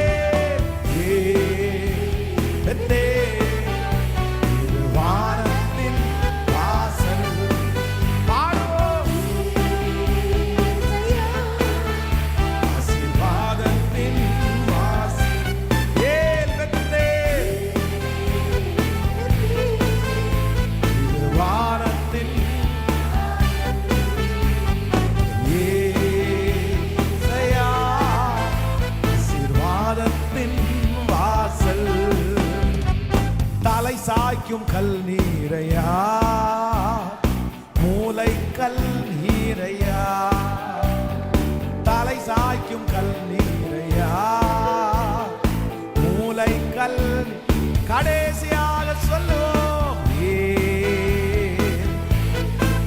கிருபை கிருபை கிருபை. அப்பா உங்க மகிமை கடந்து வரட்டும். ஆசீர்வாதத்தின் வாசல். ஹல்லேலூயா, ஆமென். சங்கீதம் 30வது சங்கீதத்தினுடைய 11வது வசனத்தை நம்ம வாசிக்க போகிறோம். இன்று ஆண்டவர் நமக்கு கொடுக்கிற ஒரு நல்ல வாக்குத்தத்த வசனம். 30வது சங்கீதத்திலே 11வது வசனத்தை சேர்ந்து வாசிக்க போகிறோம். என் புலம்பலை ஆனந்த களிப்பாக மாற பண்ணினீர், என் மகிமை அமர்ந்திராமல் உம்மை கீர்த்தனம் பண்ணும்படியாக நீர் என் இரட்டை களைந்து போட்டு மகிழ்ச்சி என்னும் கட்டினால் என்னை இடை கட்டினீர். கர்த்தருடைய பிள்ளைகளே, இன்றைக்கு ஆண்டவர் நமக்கு கொடுக்கிற ஒரு நல்ல வாக்குத்தத்தம், என் புலம்பலை ஆனந்த களிப்பாய் மாற பண்ணினீர். நமக்கு ஒரு ஆண்டவர் இருக்கிறார், நம்மை நேசிக்கிற ஒரு ஆண்டவர் இருக்கிறார். இந்த 19 நாட்களும் அவரை நோக்கி நம்ம ஜெபிச்சுட்டே இருக்கிறோம். ஆண்டவர் வாக்குத்தத்தத்தை கொடுத்துட்டே இருக்கிறாரு. இன்றைக்கு ஆண்டவர் தெளிவா கர்த்தர் வாக்கு கொடுக்கிறாரு, உன் புலம்பலை நான் ஆனந்த களிப்பாய் மாற பண்ணுவேன். இந்த சத்தத்தை கேட்கிற யார் ஒருவேளை புலம்பிட்டே இருக்கலாம். நீங்க உங்க பிள்ளைய குறித்து நீங்க புலம்பலாம், உங்களுடைய கடன் பிரச்சனையை குறித்து நீங்க புலம்பலாம். யாராவது ஒருத்தரை பார்க்கும்போது உடனே அந்த காரியத்தை தான் உங்களுக்கு ஞாபகம் வரலாம். ஏன் சொன்னேன்னு உங்களுக்கு தெரியாது, எதுக்கு அவங்கள்ட்ட ஷேர் பண்ணீங்கன்னு கூட தெரியாது. ஆனால் உங்களுடைய இருதயத்திற்குள்ள முழுக்க முழுக்க அந்த விஷயம்தான் இருக்குது. அதனால் எங்கே போனாலும், ஒரு கல்யாண வீட்டுக்கு போனா, இல்லைன்னா ஒரு சொந்தக்காரங்களை பார்த்தா, யாரை பார்த்தாலும் அந்த ஒரு காரியத்தை நீங்கள் சொல்லாமல் இருக்கவே மாட்டீங்க. என் பையன் இந்த மாதிரி இருக்கிறான், என் பொண்ணு இந்த மாதிரி இருக்கிறா, இந்த மாதிரி ஒரு ஜெபம் பண்ணுங்க, இந்த காரியத்திற்காக ஜெபம் பண்ணுங்க. யாரை பார்த்தாலும் நீங்க தூங்கும் போது உங்களுக்கு அந்த புலம்பல் வந்து கொண்டே இருக்கலாம். உங்க மனசுக்குள்ள 24 மணி நேரமும் அந்த காரியத்தை குறித்து நீங்க புலம்பிட்டே இருக்கலாம். ஆனா ஆண்டவர் இன்று கிருபையாய் கர்த்தர் வாக்கு கொடுக்கிறார், உன் புலம்பலை நான் ஆனந்த களிப்பாய் மாற பண்ணுவேன். நீங்கள் புலம்புகிறது இல்லை, இனி கர்த்தர் புலம்ப விடமாட்டார். எந்த காரியத்தை குறித்து புலம்பிக் கொண்டிருக்கிறீர்களோ அந்த காரியத்திற்கு ஒரு அற்புதம் நடக்கும். கர்த்தர் ஒரு அதிசயத்தை செய்வார். அன்னாளுடைய புலம்பலை கேட்டு சமாதானத்தோடே போ. நீ இஸ்ரவேலின் தேவனாகிய கர்த்தரிடத்தில் புலம்பின அந்த காரியத்தை, சொன்ன அந்த காரியத்தை கர்த்தர் நிறைவேற்றினார் என்று வாக்கு கொடுத்த அந்த வார்த்தை உங்களுக்கு நேராய் வருகிறது. ஹல்லேலூயா. இந்த புலம்பல் சீக்கிரமாய் மாறப்போகிறது. இந்த புலம்பல் வேதம் சொல்லுகிறது களிப்பாய் மாறப்போகிறது. இப்பொழுது நீங்கள் புலம்புகிறீர்கள், ஆனா கர்த்தர் வாக்கு கொடுக்கிறார், இந்த 100 days ஜெபம் முடிகிறதற்கு முன்னாடி அந்த புலம்பல் உங்களுக்கு களிப்பாய் மாறப்போகிறது. இனி உங்களுடைய சத்துருக்களையும் தேடி நீங்கள் காண்பதில்லை. உங்க சரீரத்தை குறித்து இனி நீங்க புலம்ப வேண்டிய அந்த சூழ்நிலையை கர்த்தர் வைக்க மாட்டாரு. இனி அந்த பிள்ளையை குறித்து நீங்க புலம்ப போறது இல்லை, அந்த கடனை குறித்து இனி நீங்க புலம்ப போறது இல்லை. அந்த காரியத்தை நினைக்கும் போதே கர்த்தர் வாக்கு கொடுக்கிறார், நான் உன்னை சந்தோஷத்தால நிறைய பண்ணுவேன். ஹல்லேலூயா. பாஸ்டர், இந்த வார்த்தை எனக்குள்ள வார்த்தை தான் பாஸ்டர். எங்க போனாலும், எந்த ஜெபத்திற்கு போனாலும், யாரு ஜெபம் பண்றேன்னு சொன்னாலும் உடனே உங்க வாயிலிருந்து அந்த ஒரே ஒரு ஜெப குறிப்பு, இத்தனை பேரிடத்துல சொல்லியாச்சே இனி சொல்ல வேண்டாம் அப்படின்னு நினைச்சா கூட யாராவது ஒருத்தர் கொஞ்சம் இரக்கமா பேசினா உடனே அந்த புலம்பல் உங்களுக்கு வந்துருது. அது சம்பந்தமே இல்லாம அந்த காரியத்தை நீங்க சொல்லிட்டே இருக்கிறீங்க. இதுக்கு பேரு தான் புலம்பல். நிறைய புலம்பல்கள் உங்களுக்குள்ளே இருக்கலாம். சிலர் பாருங்க, இரவு நேரங்களில் அப்படியே படுத்துட்டே இருதயத்துக்குள்ள புலம்பிடுவாங்க. என் ஆத்துமாவே, என் ஆத்துமாவே ஏன் இப்படி இருக்கிற, என் பிள்ளை எதுக்கு இப்படி இருக்குது, என் வாழ்க்கை எப்படி இப்படி இருக்குது. சிலர் சமைச்சிட்டே இருப்பாங்க, ஆனா வாயில அப்படியே புலம்பிட்டே இருப்பாங்க. சார் என்ன, சிலர் அடிக்கடி பாருங்க அந்த பிச்சு அப்படி சொல்லிட்டே இருப்பாங்க. என்ன, இது ஒரு புலம்பல். இந்த மாதிரி நிறைய புலம்பல்கள் உங்க இருதயத்துக்குள்ள வரலாம். நீங்க நினைக்கலாம், ஒரு நாளாவது யாரையாவது ஒருத்தரை பார்க்கும்போது சந்தோஷத்தோட நான் பேச மாட்டேனா, இதை பேசாம வேற ஏதாவது ஒண்ணு பேச மாட்டேனா, ஒரு சந்தோஷமான விஷயத்தை பேச மாட்டேனா. நான் நம்புறேன், இந்த ஜெபத்திற்கு பிற்பாடு ஒன்று நடக்க போகிறது. நீங்க உங்க வாயிலிருந்து அந்த புலம்பல் மாறுகிறத காண போகிறீர்கள். உங்களை அறியாமலே கர்த்தர் அந்த அற்புதத்தை உங்களுக்கு செய்வார். உங்க குடும்பத்துல கர்த்தர் செய்வார். இனி அவங்கள பார்க்கும்போது அந்த காரியத்தை குறித்து புலம்ப வேண்டியது வராது. அந்த காரியத்தை குறித்த ஜெப குறிப்பை நீங்கள் சொல்ல மாட்டீர்கள். காரணம், என் புலம்பலை ஆனந்த களிப்பாய் மாற பண்ணுகிற கர்த்தர் நம்மோடு கூட இருக்கிறார். சிலர் இதனால உங்களை கொஞ்சம் அவாய்ட் பண்ணி இருக்கலாம். உங்கள்கிட்ட சொல்லலாம், இதை ஏற்கனவே நீங்க சொல்லிட்டீங்க. எத்தனை டைம் சொல்லுவீங்க? போன டைம் பார்க்கும்போது இதைத்தானே சொன்னீங்க, போன டைம் பார்க்கும்போது எனக்கு இதைத்தான் நீங்க விவரிச்சு சொன்னீங்க. இந்த டைம் எனக்கு தேவையில்லை, எனக்கு தெரியும். நீங்க அந்த இடத்துல மனசு நொந்து போய் வரலாம். ஐயோ, ஏற்கனவே சொல்லிட்டேனா, அப்ப எல்லாரிடத்துலையும் நான் சொல்றது மாதிரி வந்துருச்சா, அப்படியெல்லாம் சிலர் யோசிக்கலாம். இப்படி நான் புலம்புறது மாதிரி ஆயிருச்சே, இப்படி நான் புலம்பிக் கொண்டே இருக்கிறது மாதிரி என் வாழ்க்கை அமைஞ்சிருச்சே. ஆனா கர்த்தர் வாக்கு கொடுக்கிறாரு, இல்ல, சீக்கிரத்திலே என் புலம்பலை ஆனந்த களிப்பாய். ஹல்லேலூயா. இனி வேலை இல்லைன்னு நீங்க புலம்ப போறது இல்லை. இனி வருமானம் குறைவுன்னு நீங்க புலம்ப போறது இல்லை. இந்த திருமணம் நடக்கலன்னு நீங்க புலம்ப போறது இல்லை. போற பக்கத்துல எல்லாம் எனக்காக இப்படி ஜெபம் பண்ணிக்கீங்கன்னு சொல்ல போறது இல்லை. கர்த்தர் அந்த புலம்பலை கேட்டு விட்டார். அன்னாளுடைய புலம்பலை கேட்ட கர்த்தர் உங்க புலம்பலை கேட்டார். ஒரு ஆனந்த களிப்பு. ஹல்லேலூயா. என் புலம்பலை களிப்பாக மாற்றுகிறீர், ஆனந்த தைலத்தால் அபிஷேகம் செய்கின்றேன். புலம்பலை களிப்பாக மாற்றுகிறீர், ஆனந்த தைலத்தால் அபிஷேகம் செய்கின்றேன். என் பாத்திரம் நிரம்பி வழிகின்றது. பாடும் பாத்திரம் நிரம்பி வழிகின்றது. நாளெல்லாம் உம்மை கைகள மேல நன்றி தகப்பனே, நன்றி ஏசையா, நன்றி தகப்பனே, நன்றி ஏசையா. வெட்கப்பட்டு போவதில்லை, ஒரு நாள் வெட்கப்பட்டு போவதில்லை. வெட்கப்பட்டு போவதில்லை, ஒரு நாள் வெட்கப்பட்டு போவதில்லை.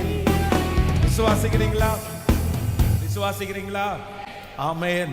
இந்த கூடையில எல்லாம் போடப்பட்டிருக்கிற ஜெப குறிப்புகள் எல்லாம் சீக்கிரமா இந்த புலம்புகள் எல்லாம் மாற போகிறது.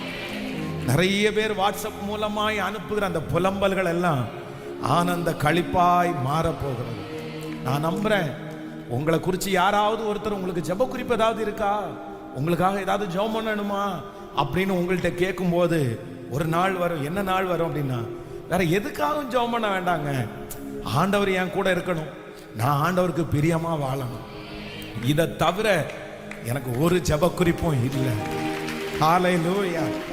குழந்தை வேணும்னு புலம்புகிற அந்த புலம்பலை கர்த்தர் நிறுத்த போறாரு. எங்க போனாலும் புலம்புகிற அந்த புலம்பலை கர்த்தர் இன்றைக்கு நிறுத்த போறாரு. இல்ல, இனி உங்க வாயிலிருந்து அந்த வார்த்தை வராது. நீங்க டெஸ்ட் பண்ணுவீங்க, அந்த காரியத்தை உங்களுக்கு கர்த்தர் செய்து முடிச்சிருப்பாரு. உங்களை புலம்பல்காரன் வந்தாலே புலம்பிட்டே இருப்பான். இவன் நிறைய பேர் உங்களை அவாய்ட் பண்ணிட்டு ஓடலாம். ஐயோ, இவங்க வர வேண்டாம், நிக்காத, அவங்க முன்னாடி நிக்காத, இப்ப பாரு, சொல்லிட்டே இருப்பாங்க பாரு. அந்த மாதிரி யாராவது ஒருத்தர் உங்களை அவாய்ட் பண்ணிட்டே இருக்கலாம். பாஸ்டர், இந்த மாதிரி தான் என்ன நிறைய பேர் புலம்பல்காரினே பேர் வச்சுட்டாங்க. ஆனா ஆண்டவர் மட்டும் இன்றைக்கு கிருபையாய் வாக்கு கொடுக்கிறார். இல்ல இல்ல, இன்றைக்கு நீங்க புலம்பிட்டு இருக்கிற நீங்க மகிழ்கிற ஒரு நாள் வரும்.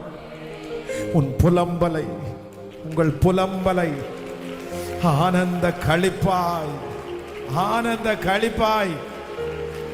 ஹல்லேலூயா, ஆமென். இப்ப பாட போறோம். என் புலம்பலை ஆனந்த களிப்பாய் மாறி என் தலையை எண்ணெயினால் அபிஷேகம் பண்ணுகிறவர். கரங்களை தட்டி பாடி ஹல்லேலூயா,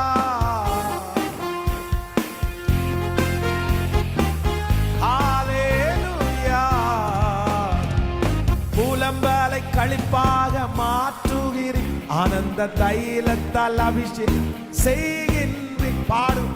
புலம்பலை களிப்பாக மாற்றுகிறீர், ஆனந்த தைலத்தால் அபிஷேகம் செய்கின்றீர்.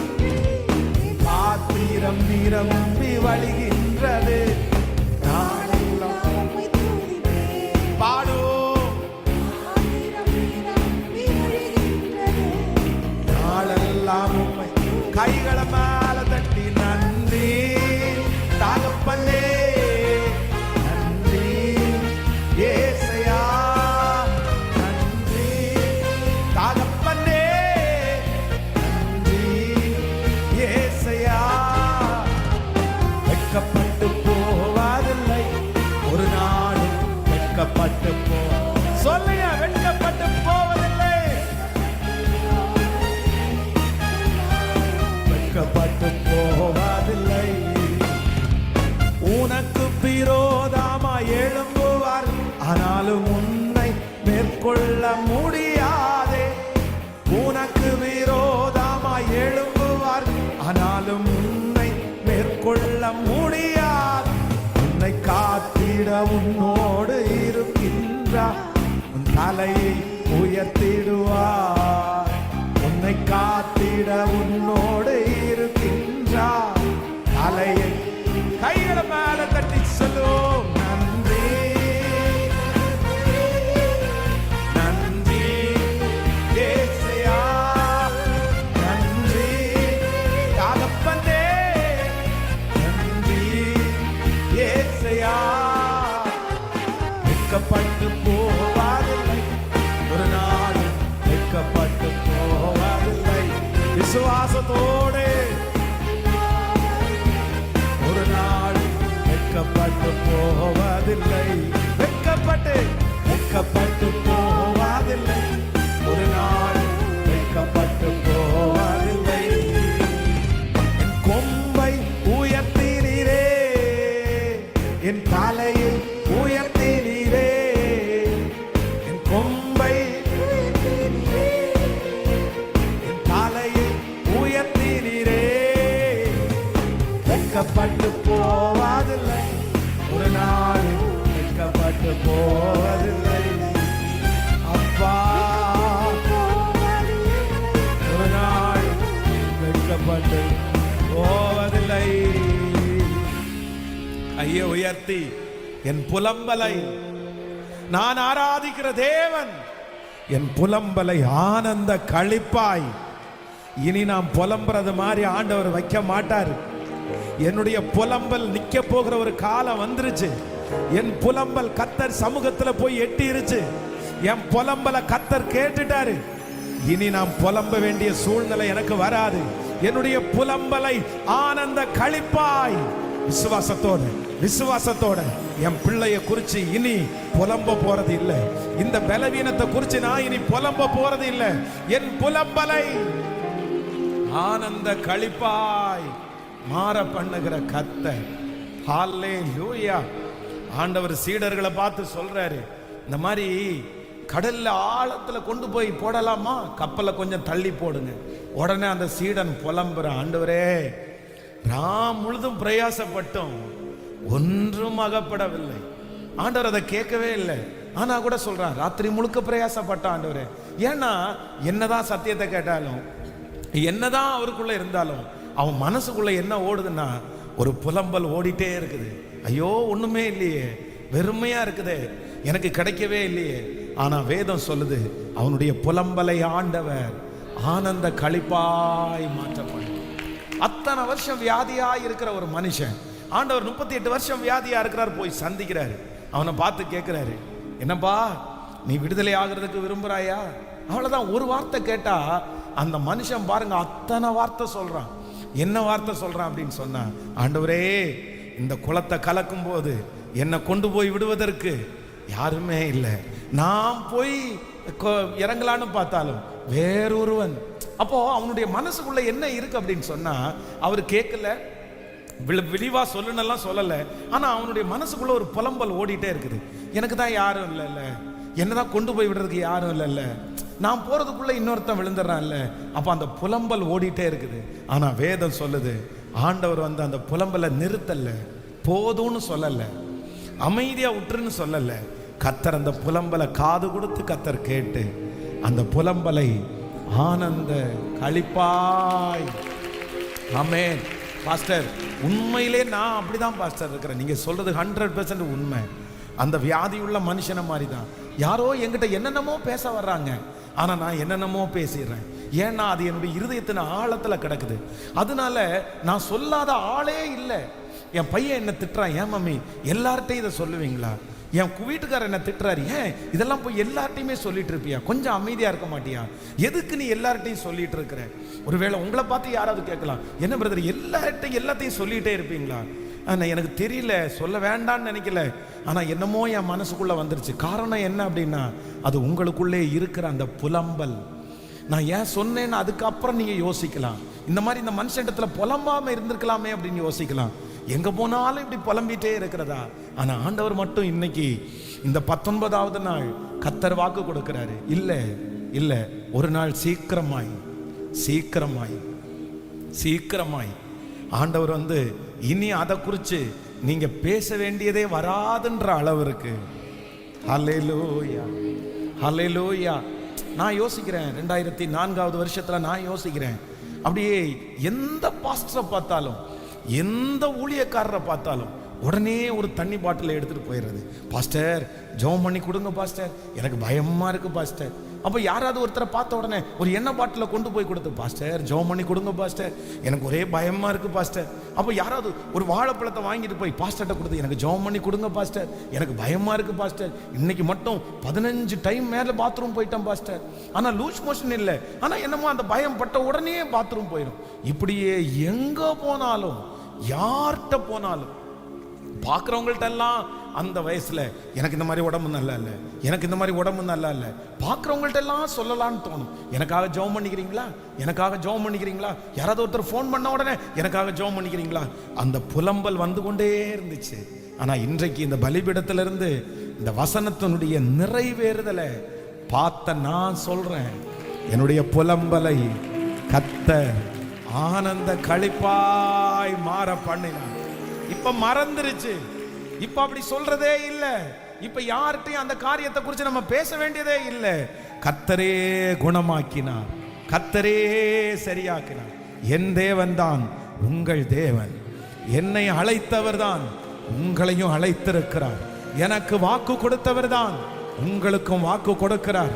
இல்ல பிரதர், கர்த்தர் இன்னைக்கு 100% உங்கள்கிட்ட வாக்கு கொடுக்கிறாரு. இல்ல இது மாறும், நீங்க மாறுவீங்க, சீக்கிரமா மாறும்.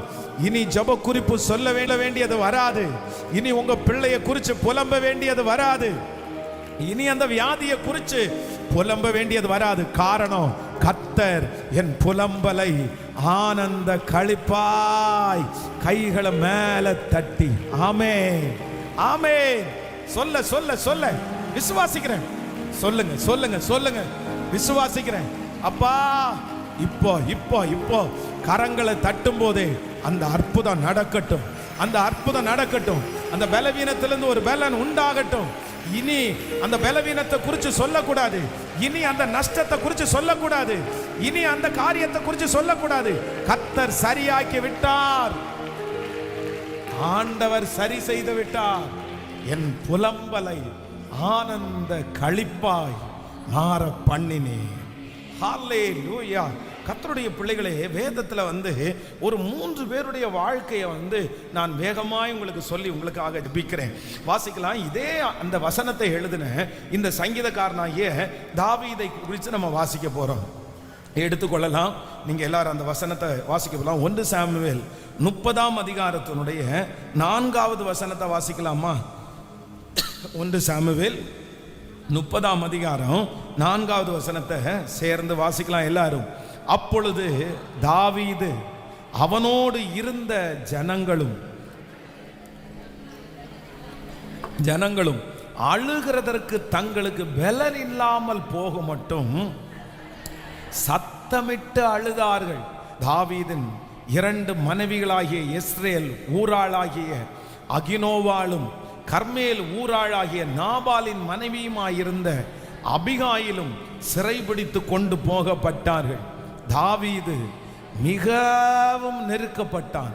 சகல ஜனங்களும் தங்கள் குமாரத்திகளின் நிமித்தம் மன கிளேசமானதினால் அவனை கல்லறிய வேண்டும் என்று சொல்லி கொண்டார்கள். தாவீது தன் தேவனாகிய கர்த்தருக்குள்ளே தன்னை திடப்படுத்தி கொண்டான். ஆமென். தாவீது அமலேக்கின் குமாரராகிய அபியத்யார் என்னும் ஆசாரியனை நோக்கி ஏபோத்தை என்னிடத்தில் கொண்டு வா என்றான். அபியத்தார் ஏபோத்தை தாவீதினிடத்தில் கொண்டு வந்தான். தாவீது கர்த்தரை நோக்கி, நான் அந்த தண்டை பின்தொடர வேண்டுமா, அதை பிடிப்பேனா என்று கேட்டான். அதற்கு அவர், நீ பின்தொடர், நீ அதை பிடித்து சகலத்தையும் திருப்பி கொள்ளுவாய். கர்த்தருடைய பிள்ளைகளே, இந்த இடத்துல சங்கீதக்காரனாகிய தாவீது என்ன பண்றார் அப்படின்னு சொன்னா, அவர் பார்க்கும்போது ஃபர்ஸ்ட் தன்னுடைய வீட்டில் மனைவி, பிள்ளைகள், ஆசீர்வாதங்கள், கூடாரங்கள் எல்லாத்தோடையும் விட்டுட்டு யுத்தத்திற்கு போயிட்டு திரும்பி வரும்போது வேதம் சொல்லுது, அவருடைய கண்ணுக்கு முன்னாடி வெறும் சாம்பல் மட்டும்தான் தெரியுது. எல்லாம் சுட்டு அப்படியே எல்லாம் தீக்கிரையாக்கப்பட்டு கிடக்குது. அதனால தாவீது மட்டும் இல்ல, அவனோடு கூட போன அத்தனை சேவகர்களும் யுத்த வீரர்களும் தங்களிலே வெல நட்டு போகும் மட்டும் அத்தனை பேரும் ஏங்கி ஏங்கி அழுறாங்க. அத்தனை பேரும் புலம்புறாங்க. ஐயோ, என் மனைவிக்கு நான் என்ன பண்ணுவேன், என் பிள்ளைகளுக்கு நான் என்ன பண்ணுவேன், எப்படி இறந்துட்டாங்களா, என்ன ஆயிருச்சு, பிடிச்சிட்டு போனாங்களா, அந்த புலம்பல் அங்கெல்லாம் உண்டாயிருக்கிறது. வேதம் சொல்லுகிறது, அவனோடு போனவர்கள் பலனற்று போகும் மட்டும் புலம்பி அழுதுட்டே இருக்கிறாங்க. ஐயோ, என் மகனே, என் மகளே, ஒவ்வொருத்தரும் பேரை சொல்லி சொல்லி சொல்லி சொல்லி அழுதே இருக்காங்க. ஆனா வேதம் சொல்லுது, கர்த்தர் தாவீதை திடப்படுத்துகிறார்.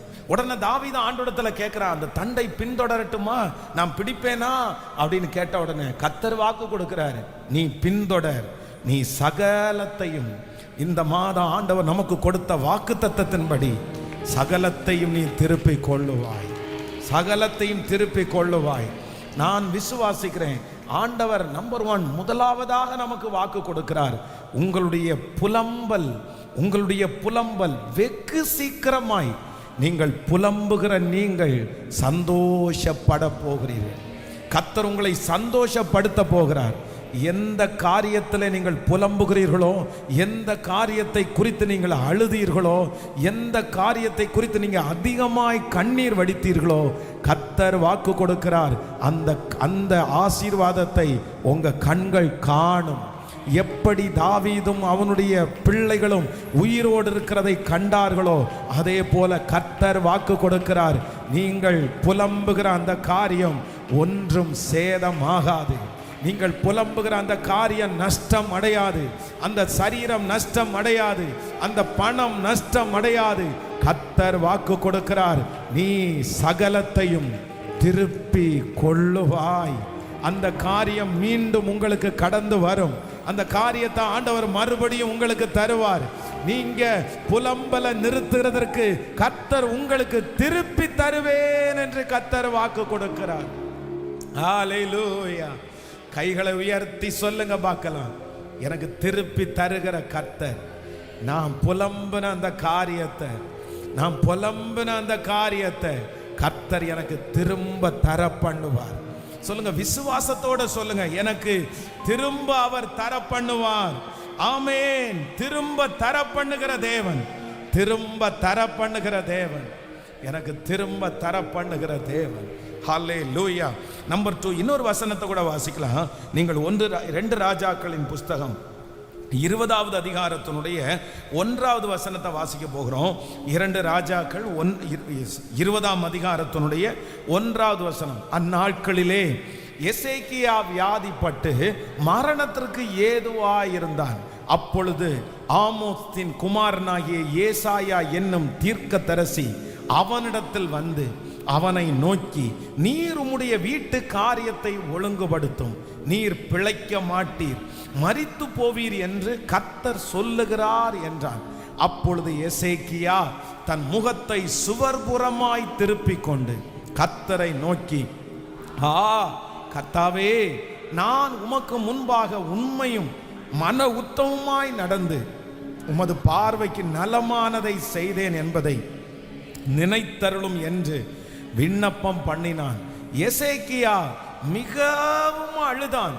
ஏசாயா பாதி முற்றத்தை விட்டு அப்புறம் போகிறதற்கு முன்னே கர்த்தருடைய வார்த்தை அவனுக்கு உண்டாகி அவர் சொன்னது, நீ திரும்பி போய் என் ஜனத்தின் அதிபதியாகிய எசேக்கியாவை நோக்கி, உன் தகப்பனாகிய தாவீதின் தேவனாகிய கர்த்தர் சொல்லுகிறது என்னவென்றால், உன் விண்ணப்பத்தை கேட்டேன், உன் கண்ணீரை கண்டேன், இதோ உன்னை நான் குணமாக்குவேன், 3ஆம் நாளிலே நீ கர்த்தருடைய ஆலயத்திற்கு போவாய். நல்ல கரங்களை தட்டி ஆமென், ஹல்லேலூயா, ஹல்லேலூயா.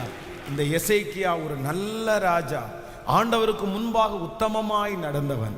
நிறைய ஆலயத்தை கட்டி சுத்திகரித்து தன்னுடைய அரண்மனையை கட்டி ஜனங்களை எல்லாம் சீர்படுத்தி எல்லா வேலையும் செஞ்சிட்டாரு.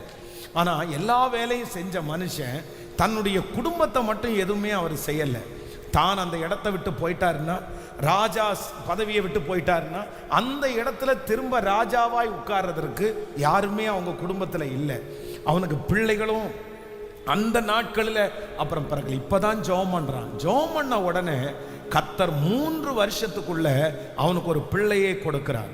அதற்கு பிறகு 15 ஆண்டுகள் தாண்டி இந்த எசேக்கியா மரிக்கும் போது அவனுடைய பிள்ளைக்கு கிட்டத்தட்ட 12 வயது இருக்கிறது. அப்போ கர்த்தர் இவனுடைய அழுகை, இவனுடைய புலம்பல் அப்படின்னா தீர்க்கதரிசி வந்து சொல்லிட்டாரு, உன் வீட்டு காரியத்தை ஒழுங்குபடுத்தும், நீர் பிழைக்க மாட்டீர், நீர் இறந்து போவீர், நீ செத்து போவீர். ஆனா அந்த வார்த்தையை கேட்டுட்டு அந்த மரண பயம்ன்றது பெரிய பயம் இல்லை. ஒண்ணுமே நான் செய்யலை, என் குடும்பத்துக்கு ஒண்ணுமே நான் பண்ணலை, இப்பவே நான் செத்து போயிட்டானா என்ன பண்றது, நான் எதுவுமே இல்லாம எப்படி போறது? வேதம் சொல்லுது, அவன் பள்ளி அறையிலே யாருக்கும் தெரியாம முகத்தை சுவர்புறமாய் திருப்பி கொண்டு புலம்பின அந்த புலம்பலை கர்த்தர் கேட்டு தீர்ப்பை ஆண்டவர் மாற்றி எழுத வல்லவராய். ஹல்லேலூயா. நீங்க சிலர் வந்து மனுஷனிடத்துல புலம்பாம இருக்கலாம், சொந்தக்காரங்களிடத்துல புலம்பாம இருக்கலாம், ஆனா பாத்ரூம்ல யாருக்கும் தெரியாம நீங்க புலம்பி கொண்டிருக்கலாம். உங்களுடைய படுக்கை அறையில உங்களுடைய தலையாணை அது தெரியும், நீங்க எவ்வளவு புலம்புறீங்கன்னு அது தெரியும். அப்படியே ஏங்கி ஏங்கி அழுது சொல்லிட்டே இருக்கலாம். இரவு நீங்கள் தூங்க போகும்போது புலம்பலோட நீங்க தூங்க போகலாம். ஆனா நான் நம்புறேன், எசேக்கியாவினுடைய அந்த புலம்பலை கர்த்தர் கேட்டார். கேட்டு கர்த்தர் தீர்ப்பை மாற்றி எழுதினார். இன்றைக்கு ஒன்று நடக்க போகிறது. உங்கள் புலம்பலின் காரணமாக உங்க பிள்ளை மேல இருக்கிற தீர்ப்பை கர்த்தர் மாற்றி எழுத போறாரு. உங்க குடும்பத்தின் மேல இருக்கிற தீர்ப்பை கர்த்தர் மாற்றி எழுத போறாரு. மனுஷங்க சொன்ன தீர்ப்பு மாற்றி எழுதப்படுகிறது. சொந்தக்காரங்க சொன்ன அந்த தீர்ப்பை ஆண்டவர் மாற்றி எழுத போறாரு. ஹல்லேலூயா. உங்க பிள்ளை இப்படி ஆவான்னு சொன்னதுனால தானே நீங்க சுவர்புறமாய் திரும்பி அழுதிங்க. ஆண்டவரே, இவன் சொன்னது மாதிரி நடந்துருமா, இவன் என் பிள்ளைய சொன்னது மாதிரி நடந்துருமா, என் குடும்பம் இப்படி ஆயிருமா? அவன் ஒரு தீர்ப்பு சொல்றானே, அவன் சொல்றது அப்படி நடந்துட்டா நான் வெட்கப்பட்டு போயிருவேனே. ஆனா கர்த்தர் வாக்கு கொடுக்கிறார், உங்களுடைய புலம்பலுக்கு ஒரு பரிசு வருகிறது. கர்த்தர் உங்க புலம்பலுக்கு ஒரு பரிசை கொடுக்கிறார். உன் கண்ணீரை கண்டேன், உன் கண்ணீரை கண்டேன், உன் ஜெபத்தை கேட்டேன். நீங்க புலம்பின புலம்பலை பார்த்து கர்த்தர் அந்த தீர்ப்பை மாற்றி எழுதுகிறாரு. அந்த மரண தீர்ப்பை ஆண்டவர் மாற்றி எழுதுறாரு. அந்த தண்டனை தீர்ப்பை ஆண்டவர் மாற்றி எழுதுறாரு. அந்த சாபம் என்கிற தீர்ப்பை ஆண்டவர் மாற்றி எழுதுகிறார். நம்புறவங்க கரங்களை தட்டி முழு பலத்தோடு, முழு பலத்தோடு ஹல்லேலூயா, ஹல்லேலூயா. என் ஆண்டவர் தீர்ப்பை மாற்றி எழுதுகிறவர். தீர்ப்பை மாற்றி எழுதுகிறவர். ஹல்லேலூயா. அவர் ஒருவரால தான் எனக்கு எழுதப்பட்டிருக்கிற தீர்ப்பை மாற்றி எழுத முடியும். டாக்டர்கள் எழுதின தீர்ப்பை மாற்றி எழுதுகிற தேவன், வக்கீல் எழுதின தீர்ப்பை மாற்றி எழுதுகிற தேவன், பெரிய வல்லமை உள்ளவர்கள் எழுதின தீர்ப்புகளை மாற்றி எழுதுகிற தேவன். நீங்க எந்த காரியத்திற்கு புலம்புறீங்கன்னு கர்த்தருக்கு தெரியும். கர்த்தர் வாக்கு கொடுக்கிறாரு. அந்த தீர்ப்பை பற்றி பயப்படாதீங்க, பயப்படாதீங்க. அந்த தீர்ப்பை பற்றி நீங்க அஞ்ச வேண்டாம். கர்த்தருடைய வார்த்தை நேரா வருது. அந்த பிள்ளைய கர்த்தர் ராஜாவாக்கி காண்பிப்பார்.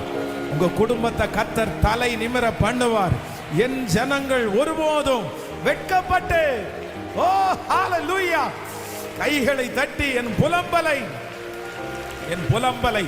உங்க பிள்ளைக்காக புலம்பல கர்த்தர் கேட்டுட்டாரு.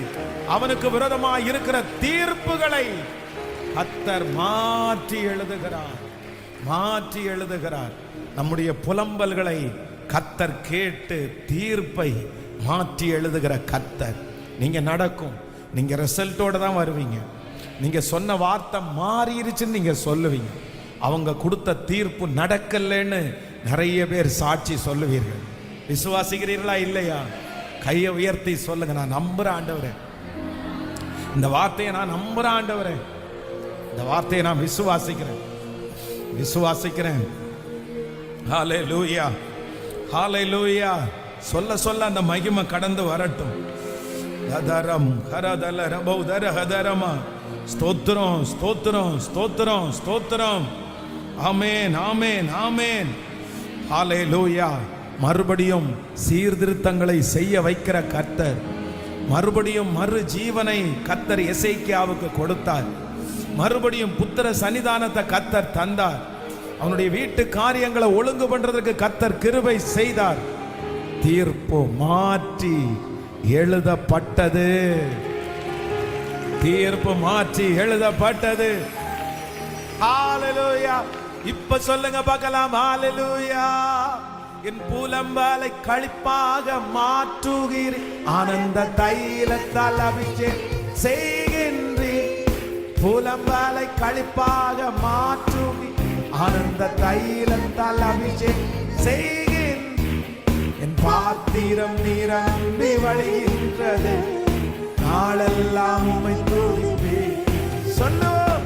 பாத்திரம் நிரம்பி, கைகளை மேல தட்டி நன்றி தாகப்பல்லே, நன்றி ஏசையா. இயேசுவே நடக்கட்டும்பா, நடக்கட்டும்பா. வெட்கப்பட்டு போவதில்லை ஒரு நாள், வெட்கப்பட்டு போவதில்லை, வெட்கப்பட்டு போவதில்லை ஒரு நாள், வெட்கப்பட்டு போவதில்லை. சொல்லுவோம். எனக்கு விரோதமா எழும்பும், ஆனாலும் என்னை மேற்கொள்ள முடியாதே. ஆனாலும் என்னை மேற்கொள்ள முடியாது. என்னை காத்திட என்னோடு இருக்கின்றார், என் தலையை உயர்த்திடுவார். என்னை காத்திட என்னோடு இருக்கின்றார், தலையை உயர்த்திடு. சொல்லுவோம். நன்றி.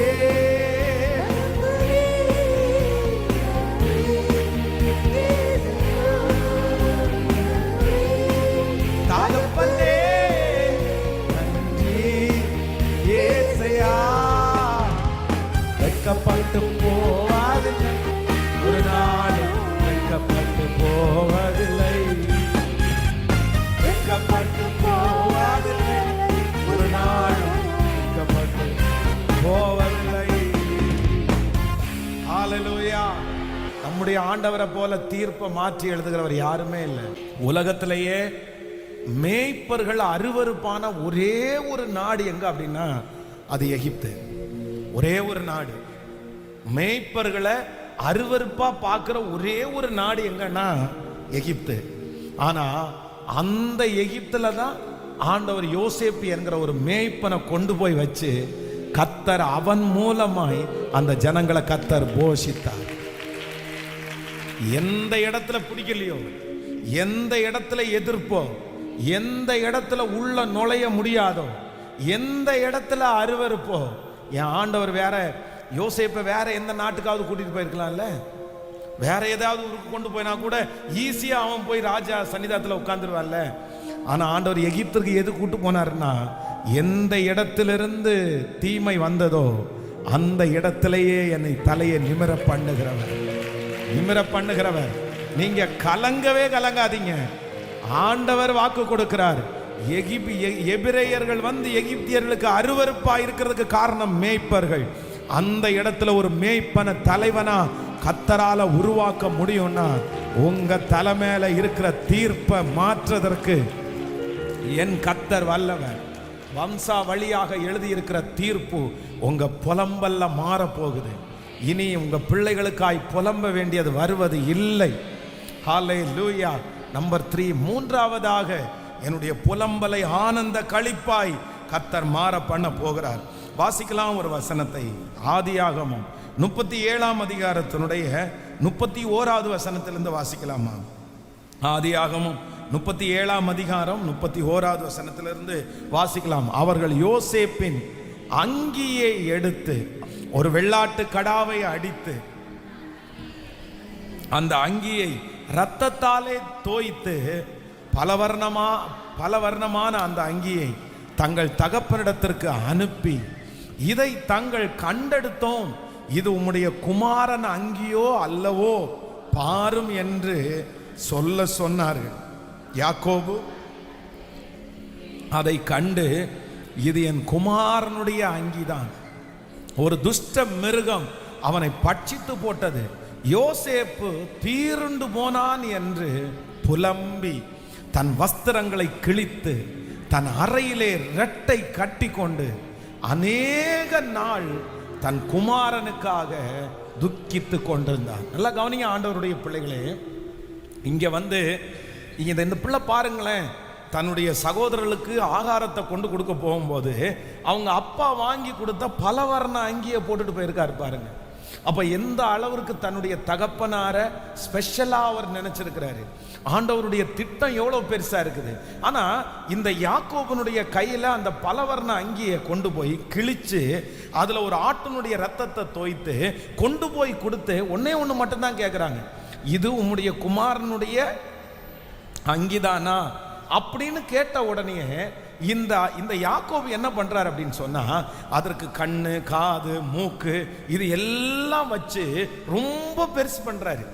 ஆனா உண்மையிலேயே ஒரு துஷ்ட மிருகம் அவரை என்ன பண்ணல, அடிக்கல. அந்த சட்டையை கிழிச்சது அவங்களுடைய பிள்ளைங்க தான், அதுல ஆட்டுக்குட்டியினுடைய ரத்தத்தை தோய்த்தது அவங்க பிள்ளைங்க தான். ஆனா இவர் என்ன பண்றாரு அப்படின்னு சொன்னா, ஒரு கற்பனை பண்றாரு, ஒரு துஷ்ட மிருகம் என் பிள்ளைய அடிச்சு.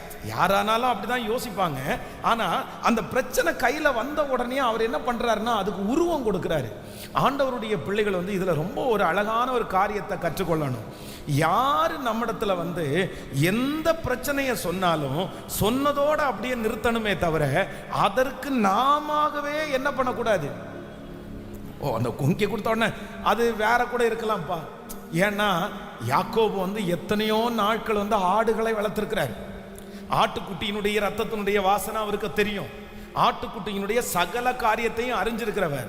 நம்மளா இருந்தா என்ன பண்ணிருக்கலாம் அப்படின்னு சொன்னா, பிளட் டெஸ்ட் கொடுத்துடலாமா அப்படின்னா அங்க அதுல சிந்தப்பட்டிருக்கிற ரத்தம் வந்து உண்மையிலேயே யோசேப்பினுடைய ரத்தமா இல்ல ஒரு சிங்கத்தினுடைய ரத்தமா ஒரு கரடியினுடைய ரத்தமா அப்படின்னு டெஸ்ட் பண்ணிட்டாங்கன்னா அந்த நிமிஷத்துல வந்து அவர் வந்து செக் பண்ணி, எப்பா இல்லப்பா இல்ல இதுக்குள்ள இருக்கிறது என்ன ரத்தம் சொல்லுங்களேன், இது ஆட்டுக்குட்டியினுடைய ரத்தம், இது வந்து சிங்கத்தினுடைய ரத்தம் இல்ல அப்படின்னு ஒருவேளை கண்டுபிடிச்சிருந்தாருன்னா இந்த பசங்கள்கிட்ட உண்மையை தெரிய வச்சிருக்கலாம்.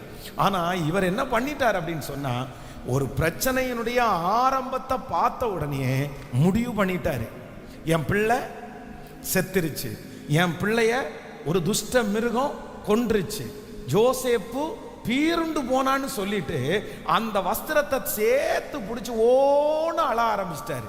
இன்றைக்கு நம்ம நிறைய பேர் இப்படிதான். அந்த பிரச்சனை ஆரம்பிக்கவே இல்லை, அந்த பிரச்சனை என்னன்னே தெரியாது.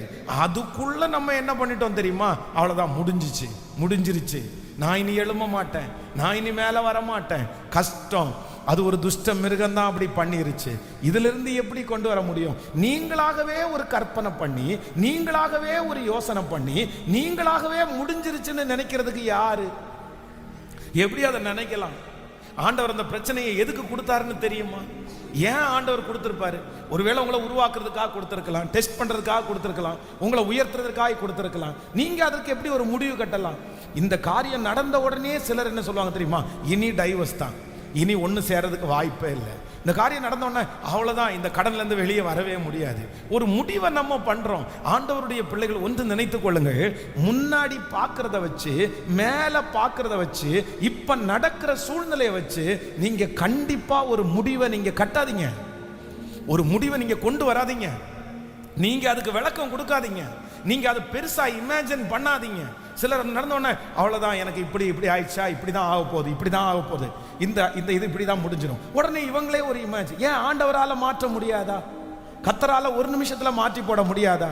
ஆண்டவர் அதை செய்ய மாட்டாரா? நம்ம அப்ப தேவையில்லாம எதுக்கு அதை யோசிக்கிறோம்? தேவையில்லாம அதை குறித்து எதுக்கு நெகட்டிவா யோசிக்கிறோம்? கர்த்தர் இன்னைக்கு வாக்கு கொடுக்கிறார், உன் கையில கொடுக்கப்பட்டிருக்கிற அந்த பலவர்ண அங்கியிலே போடப்பட்டிருக்கிறது உன் பிள்ளைய கொன்னு போட்ட சிங்கத்தினுடைய ரத்தம் இல்ல, உங்க பிள்ளைக்காக அடிக்கப்பட்ட ஆட்டுக்குட்டியினுடைய ரத்தம், உங்க பிள்ளைய பாதுகாக்கிறதற்காக அடிக்கப்பட்ட ஆட்டுக்குட்டியினுடைய ரத்தம், உங்க பிள்ளைய காப்பாற்றுவதற்காக அடிக்கப்பட்ட ஆட்டுக்குட்டியினுடைய ரத்தம். நீங்க விளக்கத்தை தேடாதீங்க, நீங்க விளக்கத்தை தேடாதீங்க. நீங்க நிறைய பேர் கற்பனை பண்ண ஆரம்பிச்சிருவாங்க பாருங்க. ஏதாவது ஒரு சின்ன தகடு கிடைக்கட்டும், உடனே என்ன சொல்லுவாங்க தெரியுமா? அவ்வளவுதாங்க, அந்த தகடு எங்க இருந்து விழுந்ததோ தெரியாது, யாரு கொண்டு போட்டதா தெரியாது, எங்க இருந்து வந்துச்சோ தெரியாது. இப்ப ஆக மொத்தத்துல கையில ஒரு தகடு கிடைச்சிருச்சுன்னா நம்ம ஆட்களுக்கு உடனே என்ன தெரியும் தெரியுமா? செய்வனை வச்சுட்டாங்கன்னு முடிவே பண்ணிடுவாங்க. அந்த செய்வனை யார் வச்சா? அப்ப யாராவது ஒரு திட்டத்தில் போய் ஜெபம் பண்ணா அவர் ஏதாவது ஒன்று சொல்லுவார், கண்ணன் தான் வச்சான் அப்படின்னு. உலகத்துல கண்ணன் இல்லாமலா இருப்பாங்க? உங்க வீட்டு பக்கத்துல கண்ணன் ஒரு 3 பேராவது இருக்க மாட்டாங்க? நார்மலா கண்ணன் என்ன பேர் எல்லாருமே வைப்பாங்க. உடனே கண்ணன் எங்க மாமாவுக்கு ஒன்று விட்ட சித்தப்பனுக்கு ஒருத்தர் கண்ணன் இருக்கான், அந்த கண்ணன் தான் வச்சிருப்பான் அப்படின்னு ஒரு முடிவு எடுக்கிறது. இது எப்படி முடிவு எடுக்கலாம் ஆண்டவருடைய பிள்ளைகள்? அப்போ ஆண்டவருடைய பிள்ளைகளே, உன்னை பார்த்த உடனே நீங்க என்ன பண்ணக்கூடாதுன்னா அதை முடிவெடுத்துடக்கூடாது, இது இப்படிதான் நடந்துச்சுன்னு சொல்லக்கூடாது. இல்ல பரவாயில்ல, அதை எப்பவுமே பூதாகரம் பண்ணி பெருசாக்கி இப்படி இப்படி இப்படின்னு சொல்லிட்டு நீங்களே அதை பெருசு பண்ணாதீங்க. அதை முடிஞ்ச வரைக்கும் சிங்கத்தினுடைய ரத்தமாய் பார்க்கிறதை விட ஆட்டுக்குட்டியினுடைய ரத்தமாய் பாருங்கள். அதை சாதாரணமான ஒரு தகடாய் பாருங்கள், அதை சாதாரணமான ஒரு வார்த்தையாய் பாருங்கள், அது சாதாரணமான ஒரு மனுஷனாய் பாருங்கள், அதை சாதாரணமான ஒரு வியாதியாய் பாருங்கள். ஹல்லேலூயா. ஒரு சின்ன புண்ணு வந்துச்சுன்னா போதும், உடனே நிறைய பேர் பாருங்க அந்த புண்ணை வச்சுட்டு எவ்வளோ பெரிய விளக்கம் தேடுறாங்க பாருங்க.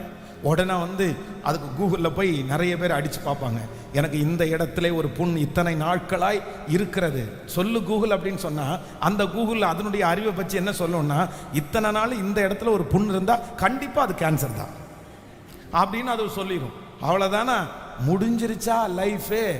எனக்கு கேன்சர், ஐயோ கேன்சரே இல்லை, இல்லாத கேன்சரை உள்ள கொண்டு வருவதற்கு அவ்வளோ விருப்பம்.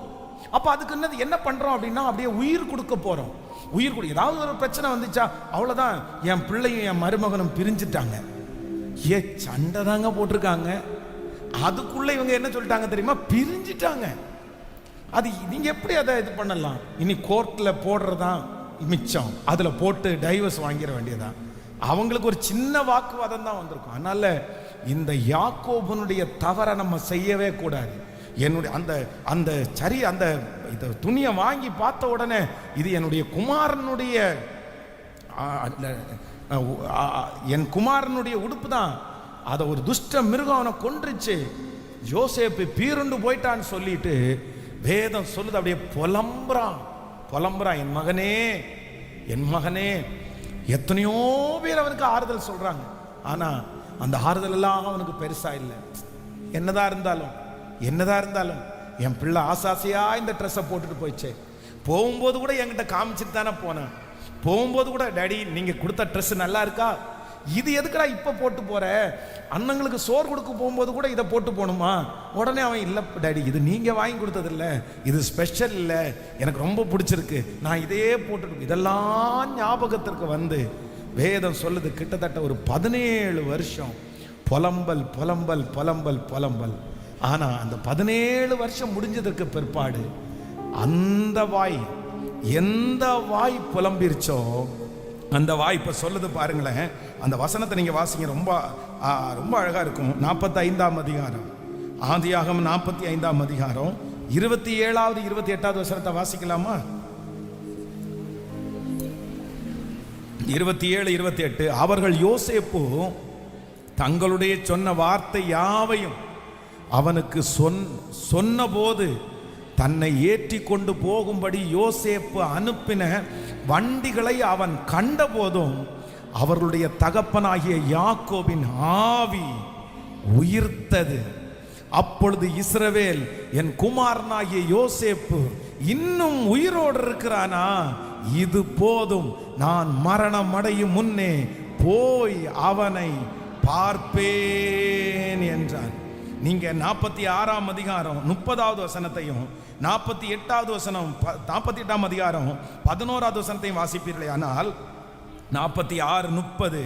அப்பொழுது இஸ்ரவேல் யோசேப்பை பார்த்து, நீ இன்னும் உயிரோடு இருக்கிறாயே, நான் உன் முகத்தை கண்டேன், எனக்கு இப்பொழுது மரணம் வந்தாலும் வரட்டும் என்றான். நீங்கள் 48ஆம் அதிகாரம் 11வது வசனத்தை கூட வாசிக்கலாம். 48ஆம் அதிகாரம், இஸ்ரவேல் யோசேப்பை நோக்கி, உன் முகத்தை காண்பேன் என்று நான் நினைக்கவில்லை, ஆனாலும் இதோ உன் சந்ததியையும் காணும்படி தேவன் எனக்கு அருள் செய்தார்.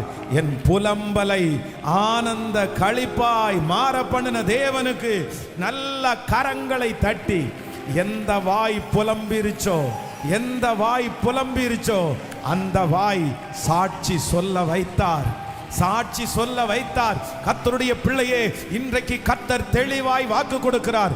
உங்க பிள்ளைய குறிச்சு புலம்புனீங்கல்ல, எதிர்காலத்தை குறிச்சு புலம்புனீங்கல்ல, கர்த்தர் வாக்கு கொடுக்கிறார். அதே பிள்ளைய குறிச்சு, அதே குடும்பத்தை குறிச்சு, உன் சரீரத்தை குறிச்சு நீங்க சாட்சி சொல்லுவீங்க, சாட்சி சொல்லுவீங்க. நம்புறவங்க கைகளை மேல தட்டி, என் புலம்பலை, என் புலம்பலை, ஹalleluya ஹalleluya ஹalleluya, சாம்பலுக்கு பதிலாக சிங்காரத்தை கொடுக்கிற கர்த்தர் இனி என்னுடைய புலம்பலை கர்த்தர் ஆனந்த களிப்பாய் மாற பண்ணுகிறார். ஹalleluya. நம்பர் 3, மூன்றாவதாக ஒரு அதிசயம் இருக்குது. நான் புலம்புறேன் இல்லை, எந்த வாயினால நான் புலம்புறேனோ அந்த வாயினால கர்த்தர் என்ன பண்ணுவார்? சாட்சி சொல்ல வைப்பார், சாட்சி சொல்ல வைப்பார். நீங்க சாட்சி சொல்லுவீங்க, அந்த காரியத்தை குறித்து சாட்சி சொல்லுவீங்க. நீங்க புலம்புறதுக்கு நிறைய இருக்கலாம், நிறைய இருக்கலாம், ஆனா சாட்சி சொல்றதற்கு அதை விட நிறைய இருக்கும். ஆமென். யாக்கோபு சொல்லும்போது சொல்றாரு, ரொம்ப அழகா சொல்றாரு, எப்பா நான் உன்னையே பார்ப்பேன்னு நினைக்கல, நீ செத்துட்டேன்னு நினைச்சேன், அதனால தான் இத்தனை வருஷம் நான் புலம்பிட்டே இருந்தேன். ஆனா இப்ப ஆண்டவர் என்ன பண்ணார் அப்படின்னு சொன்னா, உன்னையும் பார்க்க பண்ணாரு, உன்னுடைய சன்னதியையும். நாம் புலம்பலோட ஆரம்பிச்ச இந்த வாழ்க்கைய நாம் புலம்பலோட முடிக்க போவது இல்ல இல்ல. யாரோ ஒரு தாய் இந்த சத்தத்தை கேட்கிறவர்கள், பாச எனக்கு பயமா இருக்குது, நான் புலம்பிட்டே இந்த உலகத்தை விட்டு போயிடணும்னு எனக்கு பயமா இருக்குது. 10 வருஷத்துக்கு முன்னாடி ஒரு காரியத்திற்காக புலம்பினேன், இப்ப இன்னொரு காரியத்திற்காக புலம்பினேன். என் வாழ்க்கை இப்படி புலம்பல்லையே முடிஞ்சிருமா பாஸ்டர்? நான் புலம்பிட்டே இருக்கணுமா? யாக்கோவும் அப்படித்தான் நினைச்சாரு. என்னை விட்டுருங்க, என்னை விட்டுருங்க, எல்லாரும் என்னை விட்டுருங்க, நான் என் பிள்ளைய நினைச்சு நினைச்சு புலம்பிட்டு தான் இருப்பேன். யோசேப்பே, என் மகனே, என் மகனே. ஆனா ஆண்டவர் ஒரு நாள், இல்ல இல்ல, நீ மரணம் அடைகிறதற்குள்ள, நீ பிதாக்களுடைய கல்லறையில சேர்றதற்குள்ள உன் புலம்பலை நான் நிறுத்திட்டு உன்னை சாட்சி சொல்ல வச்சு இனி என் பிள்ளைய குறித்து நான் புலம்ப மாட்டேன்னு சொல்லி அதற்கு பிறகுதான் யோசேப்பை எடுத்துக்கொண்டார். இது தீர்க்க தரிசனமான வார்த்தை. ஏதோ ஒரு தாயாருக்கு வருகிறது, தகப்பனாருக்கு நேரா வருது. இல்ல தகப்பனாரே, இல்ல தாயாரே, கர்த்தர் உங்களை சாட்சி சொல்ல வச்சுதான் கர்த்தர் எடுத்துக்குவாரு. நீங்க புலம்பலோட கல்லறைக்கு போவது இல்லை. நீங்க ஒருவேளை சொல்லலாம், நான் புலம்பிட்டே கல்லறைக்கு போவேன்னு சொல்லலாம். இல்ல, கர்த்தர் உங்க புலம்பல ஆனந்த களிப்பாய். ஹalleluya. இப்ப கரங்களை தட்டி பாடி சொல்லுவோம், என் புலம்பலை களிப்பாக ஆண்டவர் மாற்ற பண்ணுகிறவர், ஆனந்த தைலத்தால் என்னை அபிஷேகம் செய்கிறவர். எல்லாருடைய கரங்களையும் தட்டி ஆமே சொல்லுமா. புலம்பலை களிப்பாக மாற்றுகி ஆனந்த தைலத்தால் அபிஷேகம் செய்கின்றேன். புலம்பலை களிப்பாக மாற்றுகி ஆனந்த தைலத்தால் அபிஷேகம் செய்கின்றேன். என் பாத்திரம் நிரம்பி வழிகின்றது, நாளெல்லாம் உம்மை துதிப்பே. என் பாத்திரம் நிரம்பி வழிகின்றது, நாளெல்லாம் கையில் மேல தட்டி நன்றே சொல்லு.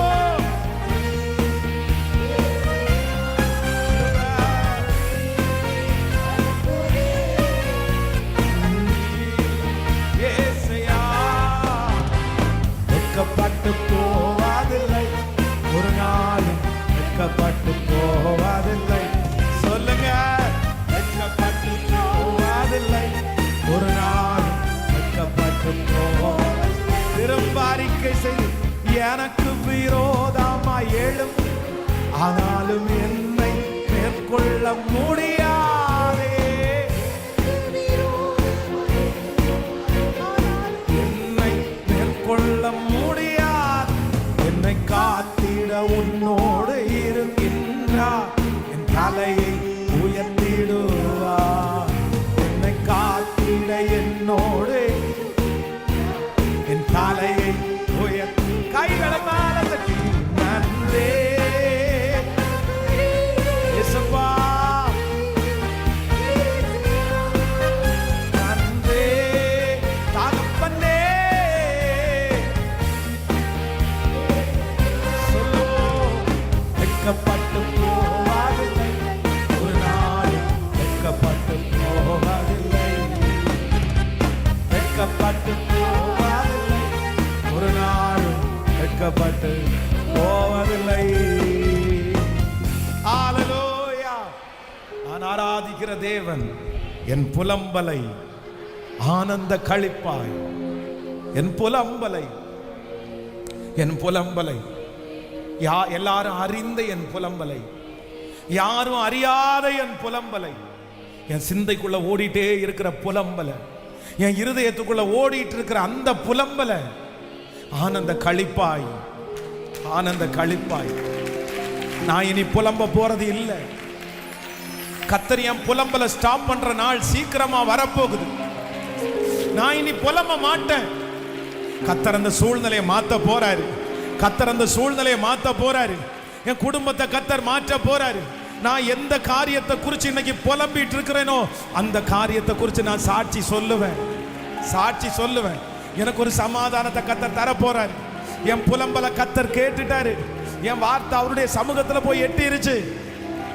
என் புலம்பல சொல்லிட்டே எந்திரிக்கலாமா, சொல்லிட்டே எந்திரிக்கலாமா. நான் தான் ஆண்டவரே, இன்னைக்குள்ள வாக்குத்தத்த வசனம் எனக்கு தான்ப்பா. நான் ரோடு நடுவே புலம்பிட்டே போறேன், வண்டி ஓட்டும் போது புலம்பிட்டே போறேன். சகோதரனே, நீ புலம்பின சத்தம் பரலோகத்துல கேட்டுருச்சு. சிஸ்டர், நீங்க புலம்பின சத்தம் பரலோகத்துல கேட்டுருச்சு. எசேக்கியா சுவர்புறமா திரும்பி யாருமே இல்லாத ஒரு ரூமுக்குள்ள புலம்பல கர்த்தர் கேட்பார். ஆனால் கர்த்தருடைய காதுக்கு அந்த புலம்பல் போகுமானால் நீ பெட்ரூமுக்குள்ள புலம்பினதை கர்த்தர் கேட்டுட்டாரு. நீ பைக்ல போகும்போது புலம்புனதை கர்த்தர் கேட்டுட்டாங்க. நீங்க யாருக்கும் தெரியாத இடத்துல புலம்புனதை கர்த்தர் கேட்டுட்டாங்க. உங்க இருதயத்துக்குள்ள நீங்க புலம்புனதை கர்த்தர் கேட்டுட்டாங்க. உன் புலம்பல நான் ஆனந்த களிப்பாய். Thank you Jesus. அந்த பிள்ளையை குறித்து சாட்சி சொல்லுவோம். அந்த பிள்ளையை குறித்து சாட்சி சொல்லுவோம். ஒரு 10 டைம் கையை மேல உயர்த்தி என் புலம்பலை ஆனந்த களிப்பாய் சொல்லுங்க, சொல்லுங்க. Thank you Jesus, thank you Jesus. அன்னாளை போல, அன்னாளை போல ஒரே நாளில் ஹalleluya. அன்னாள் புலம்பிட்டே இருக்காங்க. ஆனா கர்த்தர் சமாதானத்தோட போ. இனி குழந்தை இல்லைன்னு நீ புலம்ப மாட்ட. இனி பிள்ளை இல்லைன்னு புலம்ப மாட்ட. உற்பவ கால திட்டத்துல உனக்கு ஒரு பிள்ளைய நான் தருவேன், பிள்ளைய தருவேன். அதற்கு பிறகு அன்னாள் துக்க முகமா இருக்கவில்லை. ராதாலாரம் தனோ ரபா ரதலரம் தனமோ ரஹதலரம். Thank you Jesus, thank you Jesus, thank you Jesus. Hallelujah. உங்க பிரசன்னத்தோட இறங்கி வாங்க ஆண்டவரே. உங்க மகிமையோட இறங்கி வாங்கப்பா. இந்த சத்தத்தை கேட்கிற ஒவ்வொருத்தரையும் உட்கார வச்சு சொல்லுங்கன்னு சொன்னா, எதுக்காக ஜெபிக்கணும்னு சொல்லுங்கன்னு சொன்னா, அவங்க வாயிலிருந்து வேற ஒன்றும் வராது. பேசிட்டே இருக்கிற மாதிரி. ஒன்றும் இல்லை பாஸ்டர், 2 இல்லை, நிறைய இருக்குது. என் கணவனார் அப்படிதான் என்ன திட்டுறாரு. ஏன் புலம்பிட்டே கிடக்க? என்னை சுத்தி இருக்கிறவங்க நிறைய பேர் அதான் சொல்றாங்க, எதுக்கு புலம்பிட்டே கிடக்குற? புலம்பிட்டே இருப்பியா? எதுக்கு மம்மி புலம்பிட்டே கிடக்குறீங்க? ஹல்லேலூயா. சொல்லிட்டேன், 10 டைம் சொல்லிட்டேன், இது 11வது டைம் சொல்றேன். இந்த மாதிரி சூழ்நிலையில நிறைய பேர் இந்த ஜெபத்துல கலந்துக்கிறது பரிசுத்த ஆவியானவர் என் மனசுல வைக்கிறாரு. இல்ல அந்த பேரை கர்த்தர் மாற்ற போறாரு. ஹல்லேலூயா. இன்னும் ஒரு சில மாதங்கள் தான், இன்னும் ஒரு சில நாட்கள் தான். அந்த பிள்ளைக்காக புலம்புறது நிற்கும், இந்த கணவருக்காக புலம்புறது நிற்கும், இந்த சூழ்நிலைக்காக புலம்புறது ஸ்டாப் ஆகும். ஹல்லேலூயா. வெட்கப்பட்டு போவதில்லை ஒரு நாள், வெட்கப்பட்டு போவதில்லை, வெட்கப்பட்டு போவதில்லை ஒரு நாள், வெட்கப்பட்டு போவதில்லை. நன்றி தகப்பனே, நன்றி இயேசையா, நன்றி.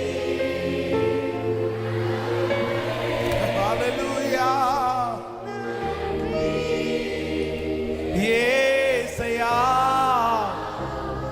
வெட்கப்பட்டு போவதில்லை ஒரு நாளும், வெட்கப்பட்டு. ரதலரம் தன முரகதல ரதல ரதன முரகதல ரியாகத லிபதரல தன மரஹதல ரதல ரியாகதல. பிரசன்னம் பிரசன்னம் பிரசன்னம் பிரசன்னம் பிரசன்னம். ஒரு தேவதூதன் இறங்கி வந்து எங்க புலம்பெல்லாம் கேட்டு உங்களிடத்துல கொண்டு வந்து கொடுத்து, அங்கே இருந்து ஒரு பதில், அங்கே இருந்து ஒரு பதில். என்னை புலம்ப மாட்ட. Thank you Jesus. பாஸ்டர், உங்களுக்காக ஜெபிக்கிறதுக்கு ஆசைப்படுறேன். ஸோ ஆன்லைனில் இருக்கிறவங்களுக்கும் அப்படிதான். நீங்கள் இன்னைக்கு சொன்ன வார்த்தை எனக்காக தான் பேசப்பட்டுச்சு. என்னுடைய வாழ்க்கையில் பாதி நாள் நினைவு தெரிஞ்சதுலேருந்து நிறைய நாள் புலம்பிகிட்டே தான் பாஸ்டர் இருக்கிறேன். எங்கே போனாலும் எல்லாரிடத்துலையும் பேசிட்டே இருக்கிறேன் பாஸ்டர், நான் சொல்லிட்டே இருக்கிறேன். இந்த ஒரு காரியத்தை தான் ரிப்பீட்டாக நான் சொல்லிட்டே இருக்கிறேன். ஸோ எனக்காக நீங்கள் ஜெபம் பண்ணணும். நான் ஜெபம் பண்ண விரும்புகிறேன். சீக்கிரமாய் இதை கர்த்தர் எனக்கு ஆனந்த களிப்பாக மாற பண்ணணும். இந்த வாய் தான் புலம்பிருச்சு, இதே வாய் சாட்சி சொல்லணும். ஸோ முடிஞ்சவங்க அப்படியே முன்னாடி கடந்து வாங்க. ஸோ ஆன்லைனில் இருக்கிறவங்க அப்படியே என்னவோ எங்களோடு சேர்ந்து அப்படியே ஜபத்திலேயே இருங்க. ரதல ரம் கதன ரம ஹிதர பௌரஹதல ரதர. நன்றி அப்பா, நன்றி அப்பா,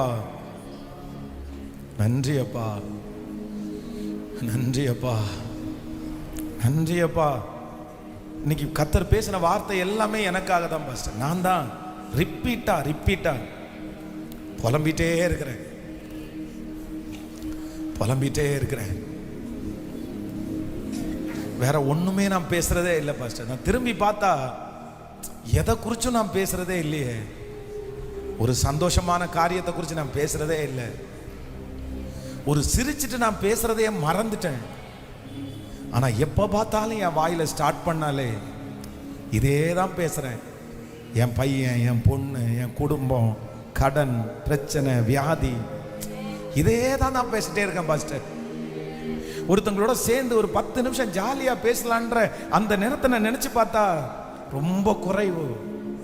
நான் சந்தோஷமா பேசினதை விட நான் புலம்பினது தான் பாஸ்டர் அதிகம். ஹல்லேலூயா. ஒன்று நினைத்துக் கொள்ளுங்கள், கவனிங்க ஆண்டவருடைய பிள்ளைகளே. இந்த புலம்பலை யார்கிட்ட நம்ம புலம்புறோம் அப்படின்றத நம்ம ரொம்ப கவனமா நீங்க கவனிக்கணும். இந்த புலம்பல் எப்ப ஆனந்த களிப்பா மாறும், இந்த புலம்பலை ஆண்டவர் எப்ப மாற்றுவார் அப்படின்னு சொன்னா, நம்ம மனுஷங்களிடத்துல புலம்புனா அது ஆசீர்வாதமா மாறாது. ஆசீர்வாதமா மாறாது. ஒரு டைம் கேட்பாங்க, 2 டைம் கேட்பாங்க, அவ்வளவுதான். 3வது டைம் நீங்க சொல்லும் போது ஏற்கனவே நீங்க சொல்லிட்டீங்கன்ற வார்த்தையை சொல்லுவாங்க. அப்பதான் சொல்லிட்டீங்களே, ஜெபம் பண்ண சொல்லிட்டீங்களே, போதும் போதும். அதனால மனுஷன் நம்முடைய புலம்பலை கேட்கிற அளவுக்கு அவங்க அவைலபிளா இல்லை. நான் நினைக்கிறேன் நீங்க உங்களுடைய புலம்பலை யார்கிட்ட புலம்புங்க அப்படின்னு சொன்னா, அவர் உங்களை விசாரிக்கிறவர் ஆனபடினா உங்கள் கவலைகளை எல்லாம் அவர் மேல். வருத்தப்பட்டு பாரம் சுமக்கிறவர்களே, நீங்கள் எல்லாரும், ஆண்டவர் சொல்லுகிறார், என்னிடத்தில் வாருங்கள், நான் உங்களுக்கு இளைப்பாறுதலை தருவேன். ஆமென். ஸோ இந்த சுப்பாத்தாள் ஸ்ட்ரீட்டு, இந்த சிவானந்த காலனி, இது எல்லாத்துலேயும் அப்போ பேஷன் ப்ளஸ் அப்படின்னு சொல்கிற ஒரு பைக் எனக்கு ஒருத்தங்க வாங்கி கொடுத்துருக்காங்க. இந்த பேஷன் ப்ளஸ் அந்த பைக்கில் ஹெல்மெட்டை போட்டுட்டு யாருக்குமே தெரியாது. இந்த Sivananda colony road, Subbathal street road, இந்த கோயம்புத்தூரை சுற்றி கிட்டத்தட்ட ஒரு 50 கிலோமீட்டருக்கு எல்லா இடத்துலையும் என்ன இருக்கும்னா, என்னுடைய கண்ணீரோட சேர்ந்த புலம்பல் இருந்துட்டே இருக்கும். யாருக்குமே தெரியாது, யாருக்குமே தெரியாது. அப்போ என்னுடைய ஸ்தாபனத்தினுடைய தலைவர்கள் இங்கே வரும்போது கேட்பாங்க, உங்களுக்கு ஏதாவது செய்யணுமா, உங்களுக்கு ஏதாவது வேணுமா, உங்களுக்கு ஏதாவது பண்ணணுமா? அவங்கள்ட்ட போய் இல்லை ஒன்றும் இல்லை. ஆனால் எல்லாத்தையும் அன்னைக்கு நடந்தது, நான் என்னை குறித்து என்ன நினைக்கிறேன், என் எதிர்காலத்தை குறித்து என்ன நினைக்கிறேன், யார் என்ன திட்டுறாங்க, இவங்க எப்படி பேசுகிறாங்க, இது எல்லாத்தையுமே பைக்கில் போகும்போது கண்ணீர் மட்டும் அப்படியே தாரதாரையா வந்துட்டு இருக்கும். வாயில ஏசப்பாட்ட சொல்லிட்டே இருக்கிறது. அப்படியே இந்த ஆண்டவரிடத்துல புலம்பி முடிச்சதுக்கு பிறகு ஒரு ஆறுதல் வரும் பாருங்க, ஒரு ஆறுதல் வரும் பாருங்க. என்னமோ எல்லாத்தையும் சொல்லிட்டேன்டா அவர்கிட்ட, அவ்வளவுதான், அவர் கேட்டுட்டாரா, அந்த மாதிரி ஆறுதலை ஒரு நாள்ல நிறைய நாள் நான் உணர்ந்திருக்கிறேன். ஆனா இன்னைக்கு நான் சொல்றேன், மனுஷன்கிட்ட புலம்புன எதுக்குமே எனக்கு பதில் வந்ததில்லை. மனுஷன்டத்துல புலம்புனது எல்லாமே இன்னைக்கு நெகட்டிவா தான் வந்துட்டு இருக்கு. அன்னைக்கு ஒரு நாள் என்கிட்ட இப்படி புலம்புன இல்லை அப்படின்னு அவங்க இன்னைக்கு அந்த கோணத்தோட தான் என்ன பார்க்குறாங்க. ஆனா ஆண்டவரிடத்துல புலம்புன ஒண்ணு கூட இன்னைக்கு வரைக்கும் வீணா போனதே இல்லை. என்னென்ன சொன்னனோ, என்னென்ன புலம்புனோ, அத்தனையும் கர்த்தர் இன்னைக்கு சாட்சியா. இன்னைக்கு ஒரு தீர்மானம் எடுங்க. நீங்க யார்கிட்ட புலம்பணும்? அவர் உங்களை என்ன வேணாலும் சொல்லலாம், என்ன வேணாலும் சொல்லலாம். அவர் நமக்கு அப்பாவுக்கு அப்பா, அம்மாவுக்கு அம்மா, மூத்த சகோதரனுக்கு மூத்த சகோதரன், எல்லாத்திற்கும் எல்லாம். அதனால எல்லாம் போய் இன்னைக்கு ஒரு முடிவெடுங்க. வேற யாரிடத்துலையும் புலம்பாதீங்க. உண்மையா ஆண்டவருடைய பிள்ளை கத்தரை தவிர வேற யார்ட்டையும் புலம்ப மாட்டாங்க. நீங்க ஒரு தீர்மானமே எடுங்க. இனி மனுஷனிடத்துல புலம்புறதை நான் என்ன பண்றேன்? நான் நிறுத்துறேன். இதோட நிறுத்திடுங்க. நான் கத்தரிடத்துல மட்டும்தான் சொல்லுவேன். ஹல்லேலூயா. வெகு சீக்கிரத்தில் ஒன்று நடக்கும். என் புலம்பலை ஆனந்த களிப்பாய். கைகளை உயர்த்தி தேங்க்யூ ஜீசஸ். இந்த வசனத்தை ஒரு 10 டைம் கூட அறிக்கை செய்து நான் நம்புறேன். என் புலம்பலை ஆனந்த களிப்பாய். என் புலம்பலை ஆனந்த களிப்பாய். சொல்ல சொல்ல அந்த மகிமை.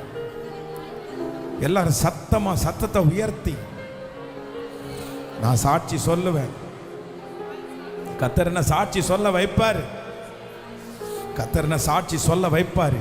இனி இந்த வாயிலிருந்து எனக்கு கடன் இருக்குன்னு சொல்ல வேண்டியது வராது. கர்த்தர் என்ன நிறைவாய் ஆசீர்வதித்திருக்கிறார்னா நான் சொல்ல போறேன். இனி என் பிள்ளைக்காக ஜெபம் பண்ணிக்கிங்கன்னு சொல்ல முடியாது. இனி என் பிள்ளைய கர்த்தர் ஆசீர்வதிச்சிருக்கிறார் நான் சொல்லுவேன். ரதலரம் தனரலதர ஹதரலர. ஏசபா உலகத்தான் கூட நிறைய பேர் அப்படிதான்ப்பா சொல்றாங்க. அங்க போனா ஒரே புலம்பல் சத்தம் கேட்டுட்டே இருக்கும். என்ன போய் கத்தி கத்தி புலம்பிட்டு கிடக்குறீங்க? அவர் கேட்கவா போறாரு? என்னென்னமோ சொல்றாங்கப்பா.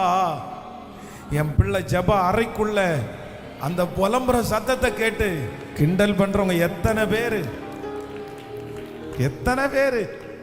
வீட்டுக்குள்ள இருக்கிற சத்துருவே கேக்குது, நீ எதுக்கு இப்படி புலம்பிட்டு தள்ளுற?